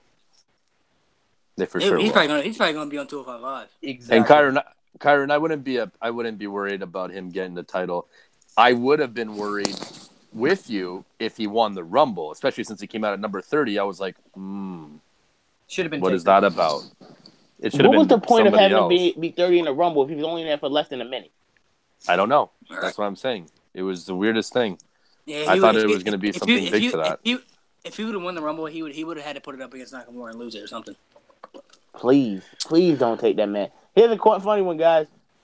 Double J going into the Hall of Fame. Oh man. Jeff Jarrett. He should be Oh God. Go to OTR Central and say that. Oh man. I was never the biggest Jeff Jarrett fan. I love in TNA. I love Jeff Jarrett. He was one of my favorites in TNA. I'm sorry, he should be in the Hall of Fame. He needs to be in the Hall of Fame. I'm not saying he doesn't deserve to be in it. I'm saying I don't like him, and there's a big difference between the two. I want him to go in for one reason only. Because the minute they officially announce it, I'm going straight to OTR Central. I just think that there's a lot of other talents more deserving than him to get in first. Yeah, I do. I do agree with that statement. I will put you on that statement. And there are a couple like Demolition. I don't know why they're not in the Hall of Fame. Why are they not in the Hall of Fame? They have some type of beef with it. Of course, there's something that we don't know that's going on there, but there's so many other talents that I would just pick before. I would even Jeff Jarrett. I would put China and Sable over him too. They need to be. I don't even like Sable. Sable needs to be in the Hall of Fame though. She probably should be, but I don't like it. See what I'm saying? After the impact it's just one of those things, after the impact that she had in the Attitude Era, she needs to be in the Hall of Fame. No question. I agree with that. I mean, other than probably Austin and Rock, she was one of the most popular stars. Even though she couldn't wrestle, talk, hell, she couldn't even dance. She would come out and model for a chair, and people would lose their minds. That's how over she was. People were that sexually frustrated. But Jeff Jarrett's had some recent bad luck with his personal problems, with I think it's with drugs and alcohol and so. But I guess WWE is kind of maybe putting him through that rehabilitation. Exactly. So it's I can see why they're doing it. I can see why they're doing it, but I just I don't really care much for it. And I bet Road Dogg will induct him, right? Probably. You said how Kurt Angle had problems too. It's true. Even though Kurt got a real problem way before he was going into Hall of Fame, don't try to compare Jeff Jarrett to Kurt Angle. Please don't do that. You're comparing one of my favorites of all time. It's not a comparison. They went through the same substance problems. True, but I mean, I saw the WWE 24 and Kurt Angle. That made me cry. I'm not even gonna lie. It's still the best WWE 24 I've seen. Yeah, we gotta think about that, man. Like the wrestlers go through so much, man. It's crazy. Like their bodies and stuff. They do the stuff that their bodies go through, and all the pain. I mean, you kind of understand like why they get hooked on painkillers, like drugs and alcohol and stuff like that. Well, at some point, they also wanted that high, right? When the crowd is gone, it's like what Scott Hall said. It's like, what else is there, man? And you got to get that high again or whatever. That adrenaline rush, whatever they're searching. I remember watching the documentary of him, man. He was in terrible shape, man. Terrible shape. It was horrible. He was in a wheelchair at one point. He couldn't even walk. Yep, that's right. But the I don't know. DDP yoga does wonders. It made a guy walk again not even walk. He made him run. That was unbelievable. It's crazy. Hey, look at Jake. You guys hear the rumors of WWE like supposedly bringing DDP back for something? I heard something about that. I haven't heard anything about that. Look it up real quick. I can't. I'm on this podcast. Yeah, okay. But I heard rumors about them bringing DDP back for something.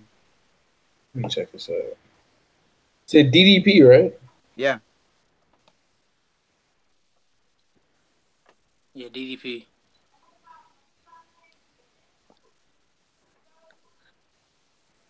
So how do you guys think this Elimination Chamber is going to play now? How do you think? I mean, obviously Roman's going to win. We know that. But how do you think everything else is going to happen? It's going to start off with Roman and The Miz. Miz is going to get speared straight out the gate. Then there's going to be 3 guys. There's going to be 3 guys. There's got to be 3 guys in the ring now.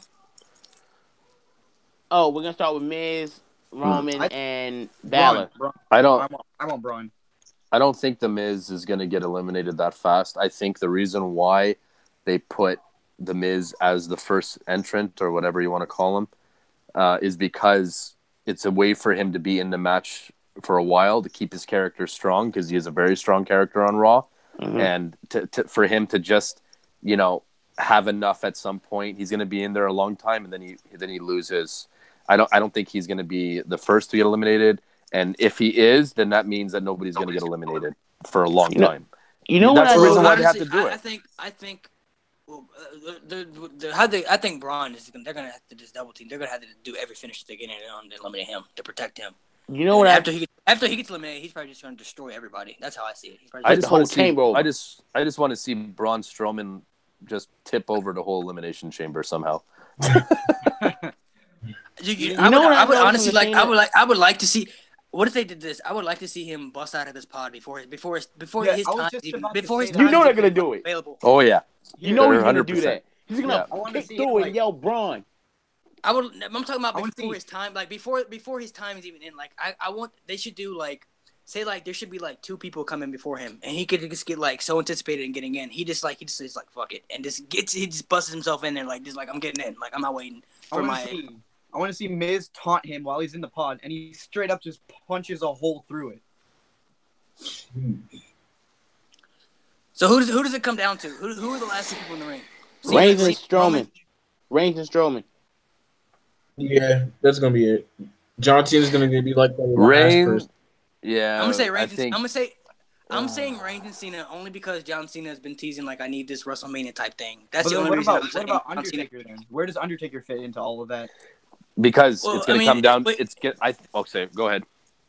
Cena has to lose first before they start, because he's been saying like I need this. He's basically been building us up like he needs this win. Like I need this victory. I need this WrestleMania moment. I need this victory. So I think it comes down to him and Cena, him and Reigns. Reigns beats him, and then next night on Raw, he I don't know, he cuts one of those promos where he just like I said, like he just basically we know his future at WrestleMania, but basically they just kind of start teasing the whole Undertaker thing. Like he doesn't know what he's gonna do. I don't know when they start building. I don't know when they start bringing Taker in, but that's how I see it going now. I think. Go ahead. Go ahead, my friend. All right. Okay.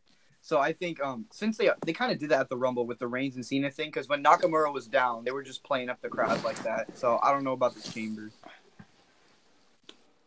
I think it's going to be the final three is Cena, Reigns, and Strowman, and I want to see Undertaker somehow eliminate John Cena from, the whole Elimination Chamber, and it comes down to Strowman and Reigns, and I have a feeling we're going to see Reigns do a spear from the top of the pod. Oh God! Yeah. So do you think? You so want to okay, see it. if they do the whole Taker eliminate Cena thing, you think they could basically? You think they could build it up like Taker, like I chose you, like I've chosen you, like you have to face me at WrestleMania, like you have another choice, like I chose you, like you're not. That's what I've done.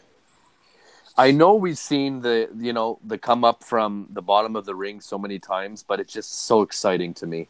I just never get tired of it, It's like, remember when Shawn Michaels did it to Undertaker? It was like phenomenal. Yeah, that was really. Yeah, because normally I think he did it or whatever, but like I just never get tired of it, and I hope that there's some sort of element of surprise like that, or the lights go out and then he comes in the ring, something, or you know what I mean, like or. The lights go out and then he's well, okay. What in a pod. What if he's in a pod? What if Cena loses and he sits in the ring like after everything's already gone, and then Taker comes out after the match, he sits in the ring, and he's kind of like confused, like he's sitting there like this, and he's looking at the WrestleMania sign, and he's just sitting in the ring, and then Taker comes out. Yeah, that's good. I like that one too. It would be hilarious if Taker showed up behind Cena in Cena's own pod. Dude, I don't even know how they'd be able to do that. That'd be dope though. I think that would be pretty cool though. Like after the match is over, Reigns beats Cena. If that is the final two, Reigns beats Cena. After the match is over, they already put the chamber up. Cena sits in the ring and he's just sitting there like that. And then Taker comes out, and then like they could do that epic stare off. Taker could look at the WrestleMania sign, and then you could just do that. How the whole stare off thing that they do. Taker look at the WrestleMania sign. That would be a pretty good way to end the pay per view. It would be. Yeah, it would take the focus. It would take the focus away from the fans. The fact that Reigns won, so they won't go home all like pissy, Yeah. And I think it would just give them something to look forward to. Yeah, I'm with you, man. That's a good one. He could look at the WrestleMania sign, and then he could do like the whole signal or whatever he could do, or he could he could do something like that, and Cena could Cena could just stand there. Just don't point to it fucking 20 times like Ronda Rousey does, because that's just. I'm sorry for swearing, Rambo. I know you have a PG channel, bro, but come on, man. That whole thing with Ronda Rousey has just haunted my thoughts. And like once a day, like a vitamin, I think about her stupid smile and the turn and the point. All serious. It was crazy, and then like it just and I knew it when I saw that. It bothered me, man. I'm like, this is gonna bug me for a long time. If she was gonna point to the sign, she should have just did it one time. Hey man, do like she did no. Bro. She came out. She pointed once. She pointed smile. Again after she looked at everyone. Then she walked up the ramp and pointed the third time. Bro.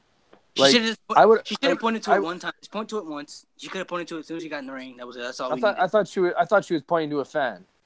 It's just like what are you doing? Why are you pointing there? You're lucky you're in the ring.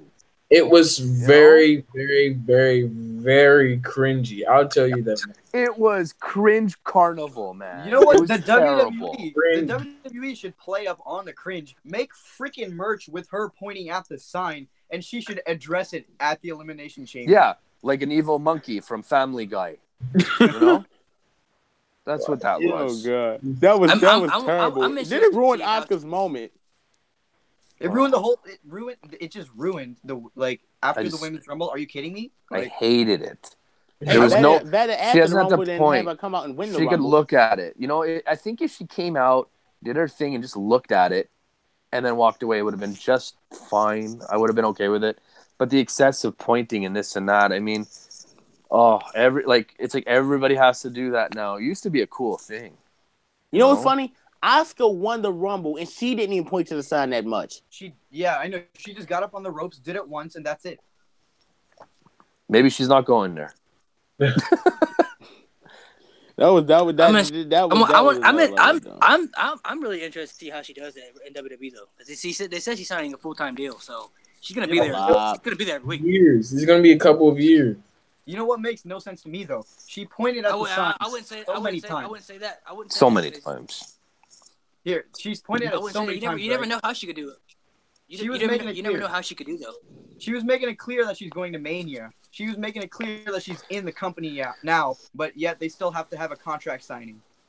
Yeah. Mm-hmm. Yeah. You know, this is the time of nitpick time. If she hasn't officially signed with the company, how does she have her own entrance thing? And I know it's bad reputation, but still. Exactly. Is that her official? Well, it's obvious. She's already signed. They're just making it. But they have to have a contract signing, you know. Is that really her official theme, though? Bad reputation? I hope not. Yeah, I guess it was her UFC one, right? That was her UFC theme. Oh, so UFC. Okay. She must have rights to it or something. Yeah, because she came out with that, and she would come out with that for every fight in UFC. Every fight, that was her thing. I didn't know she had, rights to Roddy Piper's logo too. Yeah, he gave her. He gave her. Oh, he did. He gave her permission. Yeah, okay. Because they were calling her Rowdy Ronda Rousey, and she said she didn't want that name because of Roddy Piper, and he gave her his blessing. Okay. Well then, I'm okay with it now. They call her Rowdy Ronda Rousey in UFC, and that's why she had the jacket on and everything. She said, they took no time to make her merch. They said that Roddy Piper's son, like, he flew up there and gave her the jacket. Like, that was a blessing. Like, he wanted to wear this jacket out to the ring. They need to ease into this. They should just incorporate her into. I mean, I said this like when she came at the Rumble. Part of me was like, okay, yeah, she could go up against Asuka, maybe, but like, I don't want to see that. In fact, they should just do like Stephanie McMahon and Hunter against Kurt Angle and Ronda. Just do that. Here's the thing. On a scale from 1 to 10, how upset will you be if Ronda ends Asuka's undefeated streak? Goodbye. I'm out. Have a nice day. Oh my god. Well, first of all, I'm just glad she wasn't in the Rumble and won the Rumble. I'm so happy about that. That too. You know what I said in my review, and I gotta give David props for this. Is this what I said in my review?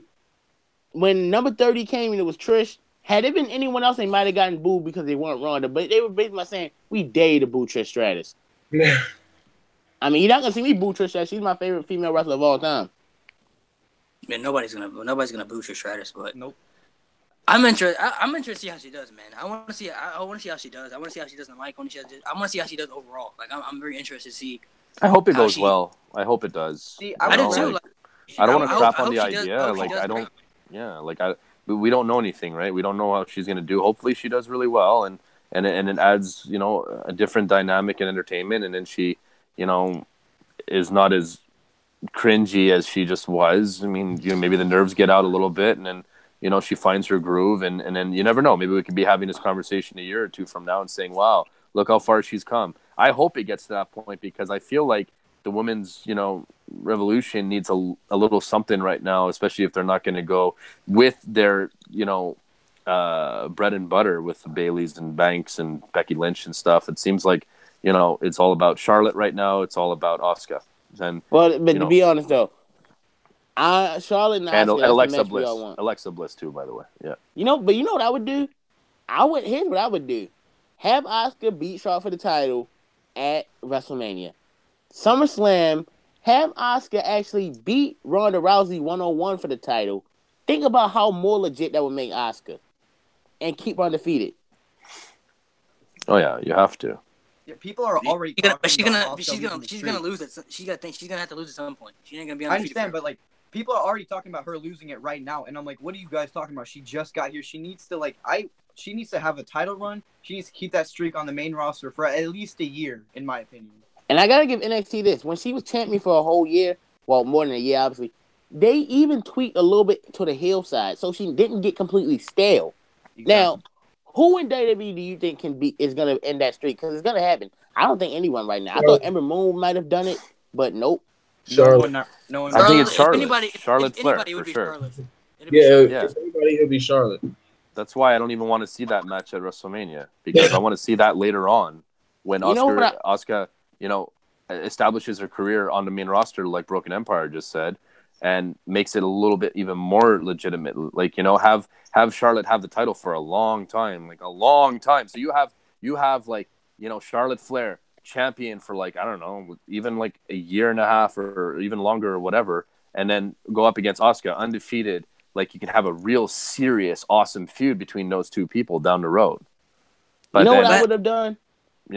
I would have kept Charlotte's pay-per-view undefeated streak going. Keep it going all the way to WrestleMania this year. Asuka faces Charlotte for the title, streak versus streak. That's a legit main event.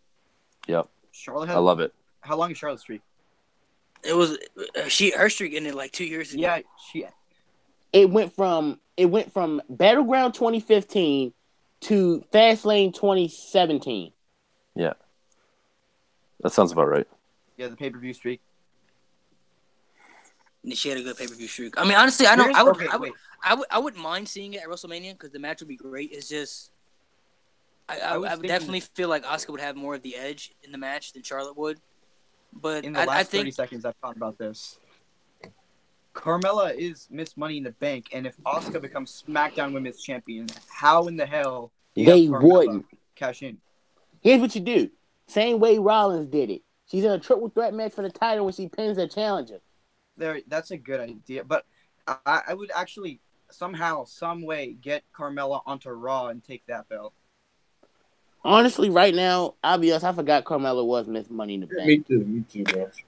But that's a good thing though, because when you forget sometimes it's a good thing because when you forget and then she cashes it in, it's gonna be a big moment. Like, you're not gonna remember. Like, when she teased it a couple weeks ago, I forgot all about her. I was like, oh my god.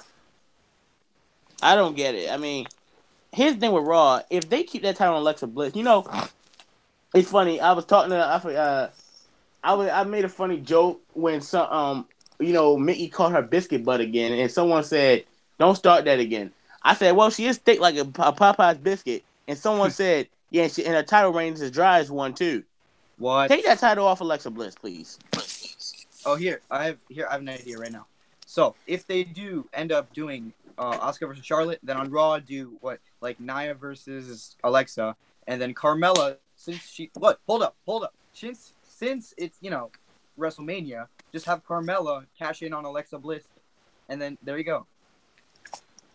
I would be okay with guess, but what do you do with Sasha and Bayley? Have a match. Just have a classic rivalry with no belt involved. Yeah, So you don't need a title for that. 3 women's matches at WrestleMania. Why not? 4 counting the Ronda Rousey match. I don't think they're gonna do that. Yeah, because you gotta fit so many stars that are bigger than them, man. I mean, no disrespect to them, but there's just too many people that gotta fit. Then we don't know what Rollins is gonna do. We really don't have any word on what Balor's gonna do. Even Strowman, we don't. That's 3 of the biggest stars on Raw. We don't know what they're gonna do with. Even Miz to some degree. No, Miz is gonna go up against Strowman for the IC title. I think Who it's gonna wants happen. to see that? Come on. I rather you don't want to see Braun Strowman. You don't want to see Braun Strowman win the IC gold. Not that. No, I just I don't want to see Braun Strowman versus The Miz. Yeah, not the Miz. It's unreasonable I would rather see Finn Balor versus The Miz. Of course, that's what I want. There you go. Heck, I would do a triple threat between Balor, Miz, and Rollins. And if you want, add Strowman, make a fatal 4-way. See, triple WrestleMania, triple 4. You're getting it. Strowman versus Miz. No, I'm not invested in that because there's no way Miz is winning that match. No way he's winning that match. You know what? I wouldn't even mind if they straight up brought Goldberg back just so he could lose to Braun Strowman. I would take that. Yeah, I think I'd take that. I'd rather take that. They're gonna bring. I hate Goldberg. I don't want to see that either, man. I can't stand Goldberg, man. I don't care for Goldberg either. They're gonna bring Goldberg back for one reason only: to win the Andre the Giant Battle Royal. Oh God, please help. I hope they don't. Calling it now. Ew. Think about this. What did, okay, Think what about did, what this. did they, what did they, what did they, You what if they have did the this? What Andre if they the did- Giant documentary happening. It makes total That's gonna be sense so to bring a good, dude. big That's to gonna have be a so big good. star win it on this year. It would The make pre-show? sense. The And he's pre-show? going into Hall of Fame. Goldberg on the on. pre-show? Yes, Goldberg in the it writes pre-show. itself. What if they did? What if they did? You guys how all you owe me feel about- $5 How would if you this guys feel about happens. this? What if they did? Braun Strowman versus Baron Corbin. What do you guys think about that? Nope. No. No, That's worse. No, that's bad. That's How's that? worse. How's that bad? There's no title involved, and they're both on different brands. How do you build up the feud? The feud would be garbage. Braun Strowman would win. Baron Corbin can't. Baron Corbin will get- No one cares about Baron Corbin. That's the point. You have to. You would have to build it up. You would have to build it up right though. You have to build There is Baron. nothing Baron Corbin can do that's gonna make you believe he's a legitimate threat to Braun Strowman. Exactly. I don't. I see. I disagree with that. I mean, think about it. They already made him look like a joke when he lost his Money in the Bank in 6 seconds. Well, Yeah, but that was the reason that he had some heat for that. That's why he lost. Hey, I thought it was hilarious. He had a lot of he had a lot of heat. Yeah. From what I was hearing. Yeah, he did. So I think Triple that's- threat I think match. that's the reason. Braun Strowman, Miz, and Seth Rollins. I did hear that. What about they could- Balor? I did hear a potential of them throwing Or Braun Balor. Strowman into the Fatal four-way. I did hear a potential of them throwing Braun Strowman into the Lesnar and Reign match. That's Yes. they said that that's if they can't You find know anything, why that's the they can't problem, anything for him to do. You They know have why to that's do the it. problem, though? That's the He problem. being to take the pen. Because that's the problem. That's just another way we can get out of Roman Reigns getting booed at Mania. And at this point, I just want to accept it and then move on. Well, there's no way. Here's the There's, thing. no. After There's no. WrestleMania 32, There's no getting out of booing. He's gonna get booed regardless. No I matter. don't- There's no I getting him don't- out. I don't want Strowman in the title picture unless he's winning. I'm talking about Exactly. the heavyweight. You can't do that again. That's he why, should be like, champion they- already. look, But that's why yeah, I think but they they- put him against Miz because he's so hot. You got to give him something. But they're already kind of going this way with Reigns. Well, what's the next best title? IC. Why not just give it to But him? what if? Well, okay, but what if Cena and Taker main event? I could see Braun Strowman winning then. If Cena and Taker are the main event and that match is not the main event, I could see Braun Strowman winning that triple threat match. If actually, I disagree. If Cena and Taker is the main event, Roman definitely winning. That way, they won't have WrestleMania end in a chorus of boos. It'd be just had sick a to have great Braun idea. Strowman win and just I just change found the whole perfect- dynamic. I just found the perfect person to win the Andre the Giant Memorial Battle Royal. Don't The do it. Mountie? The Elias. Mountie. Oh, Elias? Yes. Elias. Yeah. Elias. I'm. Are you kidding? Who with Elias? It's my guy. Me, Elias, walk to with me, that. Elias, he needs. I want to see him on the main card though. I want to see him on. He's The one main of the But few there's, like, people. no place to put him, you know? He's one They of can the put few him in people there, I they give can it make to it a him. He fatal did four-way. better on the main roster than NXT. He's one of the few people I think did better on main roster than NXT. How about a... What? No. Hang on. Intercontinental? I'm gonna one up you there, Broken Empire. What if he's All right. inserted in the U.S. ladder match and wins that? But he's on Raw. I'm just SmackDown saying. now. Maybe they make it open to both brands. Maybe they keep it Raw needs Elias. as a teaser going into like, hey, the pay-per-views are gonna kind of be mixed in brands and whatever. You know what I mean? That's why. I worry that That's Elias way I would- said they should bring back the Money in the Bank ladder match and put it at WrestleMania because it gives guys like Elias like the opportunity to make the card. It gives them Yep. the ability because you can put guys from Raw and SmackDown on there. Mm-hmm. This having a ladder match with this one brand it doesn't help because then you got cards you can fit the mid cards people on there from SmackDown that we want to see, but what about the guys on Raw that we want to see? How about an Intercontinental Championship ladder match with The Miz, Finn Balor, Seth Rollins, Braun Strowman, and Elias? So two Be ladder dope. matches. No, just one. Keep the U.S. title, maybe Bobby Roode and Randy Orton. Okay. All right. Here's how it's gonna go, and you guys aren't gonna like it. All right. Okay. So I already called the Goldberg thing. So, $5 for that, guys. Thank you. And the second time, so you guys are going to owe me $10 when I say that this is going to happen. The Miz is against Braun Strowman. You have to have at least one squash match, and that's it. The match is going to last about 20 seconds. Strowman's going to get the victory. The Miz is totally squashed. He takes the IC title. I win, bro, and then he just walks out. That's how it's going to go. You know Right, it, and I know that it. is terrible. That is terrible. Nobody wants to see that. That's terrible. It's gonna happen. And we're going to see it. It's the same thing like the Daniel Bryan, he had that bright future, and then he goes up against Sheamus, and Sheamus, like, squash match, and that was it. It's going to happen. And you know it's going to happen with Braun Strowman. He's a monster. It's over. It's done. I want you to remember this because it's happening, fellas. Sorry. Fun fact, that 18-second match between Sheamus and Daniel Bryan was legitimately the first full wrestling match I ever watched. Ooh. What? Really? I don't even know Sorry to how hear that. or why. I don't even know how or why. But I was that's really what looking it was. forward to that match, That's too. how it worked out. Yeah, a lot of people were looking forward to that match, and then it was 18 seconds. They remember the match they had Extreme Rules guys. the next month. Yeah? Go ahead. Sorry, Karen. I was going to say, they remember the match the two had Extreme Rules the next month. The 2 or 3 was incredible. Oh, yeah. I met Daniel Bryan about a week before that WrestleMania, where he was champion and he was going against Sheamus, and I said to him, because he was just walking by himself, and I was just like having lunch, and it was like nobody around, and I was on my way to Florida. I guess they were doing some tour or whatever right before the, probably WrestleMania Revenge tour or whatever they call it, and I saw him walking, and I was like, oh my God, it's Daniel Bryan. And I just got up and, started talking to him for a minute. I was like, hey, I'm a big fan. And I was like, hey, so you're going to win next Sunday? And he just looked at me. He's like, I can't tell you that. So I was like, he probably already knew. Yeah. And I was like, all right, fine, no problem. Well, I said, I'll be rooting for you. Fuck, little did I know. And I go meet the guy, and then I bump, boom, 18 seconds. I was like, yeah, he probably knew. He was like, yeah, I'm getting squashed. So yeah, I know, huh? Don't get your. I didn't even look at it that way, but I didn't see that coming at all. Yeah, I guys. I was really shocked by that. This by far has been the most active podcast I've done. I'm not gonna lose. I mean, it was the bomb. It has been. I don't know if that was a pun, considering you're kind of like smoking, but it's just everybody has like their own viewpoint to it, and this has been like super dope. Like, all of you guys, please come next week. That'd be super dope if you guys could do that.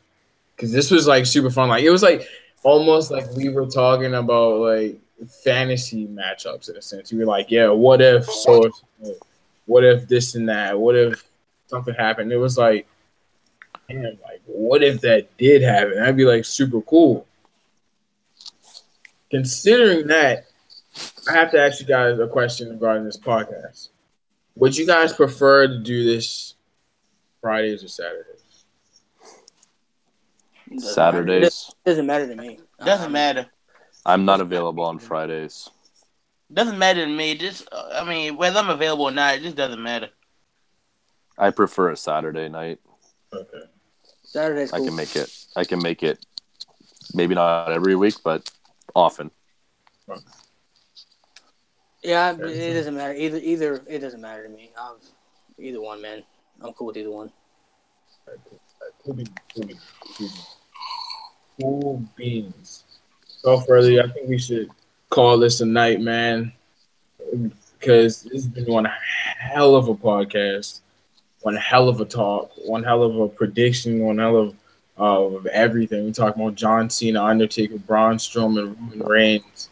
Which one's going to be the main event? It was just been everywhere, and it was fun. I don't know about you guys, but I really enjoyed hearing what you guys. Let's face it, Rambo. If you don't put this to an end, we can go on for another 7 hours, and Pretty much. Yeah. That's how it is. I was prepared to go for a long time, considering who is on this podcast right now. We're bound to go for it. Another 3-4 hours. This podcast is going for a minute, for a long time. I can go on forever. man. I can go on all night if I want to, bro. Yeah. The thing is, we could go all night, but they're gonna cut it off. It's a limit to the amount of time that we could have on watch. I think something like that. But without further ado, if you guys want to kind of tell people on the archive where you guys will you follow your whole shebang. Let's start with you, Mountie. All right, Rambo. Well, thanks, first of all, having me. And again, sorry I was late. Next time, I'll read your message a little bit more clear. Yeah. So, you guys can find me on YouTube, obviously. Mountie's Corner. Voted, by the way, Wrestling Radio Awards, Best New Show of 2018. Oh, thank you. You guys didn't have to do that. That's pretty dope, man. That's great. Best in the world. I had to. But you know what? Yeah, you guys can find me on YouTube, Instagram at Mounties_corner. Find me on Twitter at Mounties Corner. On Facebook, Mounties Corner. Everything's the same. I do all kinds of videos, and I actually have about 3 of them coming up. And I'll give you guys a sneak peek because I like you. I got one of them coming, celebratory video for me winning the award. That's the first one. The second one is going to be a response to Kid Clip in his... You guys should check that out, by the way. He called out all wrestling YouTubers, and it's kind of an interesting little angle. There's going to be a response video for that. And the third and last one is going to be a skit for Carmella getting locked in her hotel room. So, yes, you will be seeing me dressed up as a woman. It's going to be fantastic. So, I appreciate Rambo. Thanks for having me, buddy. All no you problem, guys, man. You guys rock, man. Rip them. How about you, Broken? All right, so Mountie, I just want to say real quick, when you said that Carmella skit was coming out, my brother's sitting over there going, yes! Hey, the fans want it, the fans get it, baby. And so, I'm going to be actually doing a Black Panther video tomorrow. Whoa.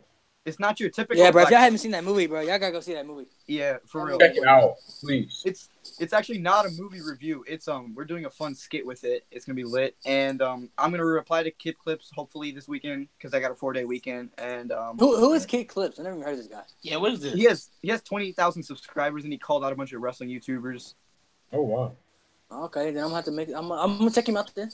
Yeah, me too. I'm gonna look him up right now. Actually, I'm looking him up right now. Kid Clips.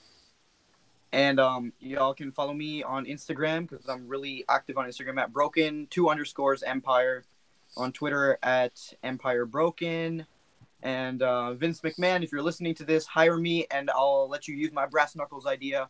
Broken Empire out. My boy, trivia reactions. Give me a second. Hold on. Let me get this up. All right, so you guys can follow me on YouTube, trivia/reactions94. I do a bunch of trivia videos. I do a bunch of wrestling reactions as well. If you want to follow my Instagram, you can follow me at Malik Kelly 94 from my Instagram. And I have Facebook too. Malik Kelly is my Facebook if you do Facebook.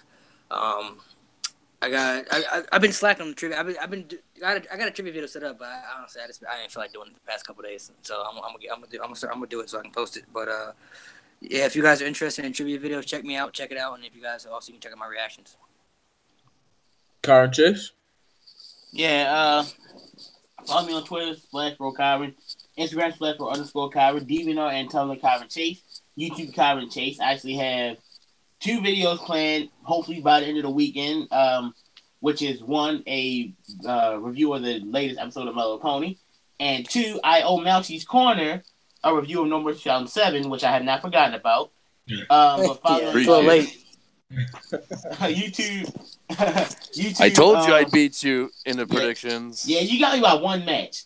And I do videos on... Yeah, I do videos on Wrestling, Sonic the Hedgehog, and Mellow Pony Friendship is Magic. Back over to you, Mark. Without further ado, to you guys, we're going to change it. We're going to try to do this next Saturday. Is that cool with you guys? So what's this guy's channel again? What's his name? Kid Clips. Kid Clips, is that what you said? Yep. Yep. I just subscribed. I can't find him. So, KIP space CLIPS. Kid Clips. Say that again. Oh. KIP space CLIPS.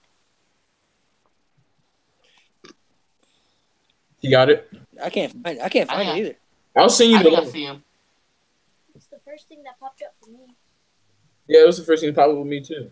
Dude, look up. Is it spell it again? Spell it again. Maybe I typed it wrong. KIP and then Clips.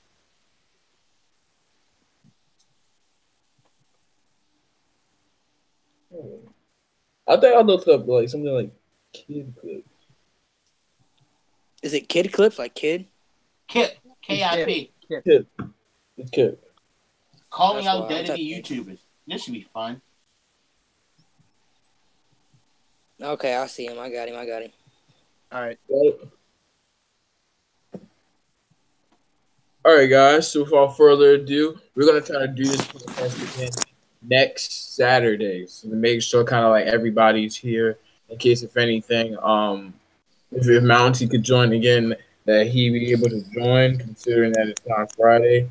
And we will see if we could add a couple more people into this because I know we still have a lot of people who would like to join, but just it's been so hectic in regards of like when we wanna do the podcast and make it like official that there weren't enough people, we weren't able to let these guys join, pretty much. So we're gonna more than likely do this podcast episode 5 next Saturday, and we're gonna have probably the original, the Empire, Mountie, possibly Kyron, and then three reactions. So I need to get Mountie on my channel too because I need to get a podcast with him on my channel. Sounds good. like a little community. And then I gotta do one broken too. Broken, we need to do one too. Yeah. Oh, we need to do one of yours, Broken. Yeah. Yeah, we haven't done. I don't think you've ever had one on your channel, have you? I had one with Mountie and Nate Dogg from 5 Minute Promo. Okay. All right, guys. Without further ado, see you guys later, YouTube. See you guys Saturday. All right, man. Be there. Tell your family, tell your aunt, your uncle, your grandmother, your grandfather, tell your dog, your fish, all of them. We out.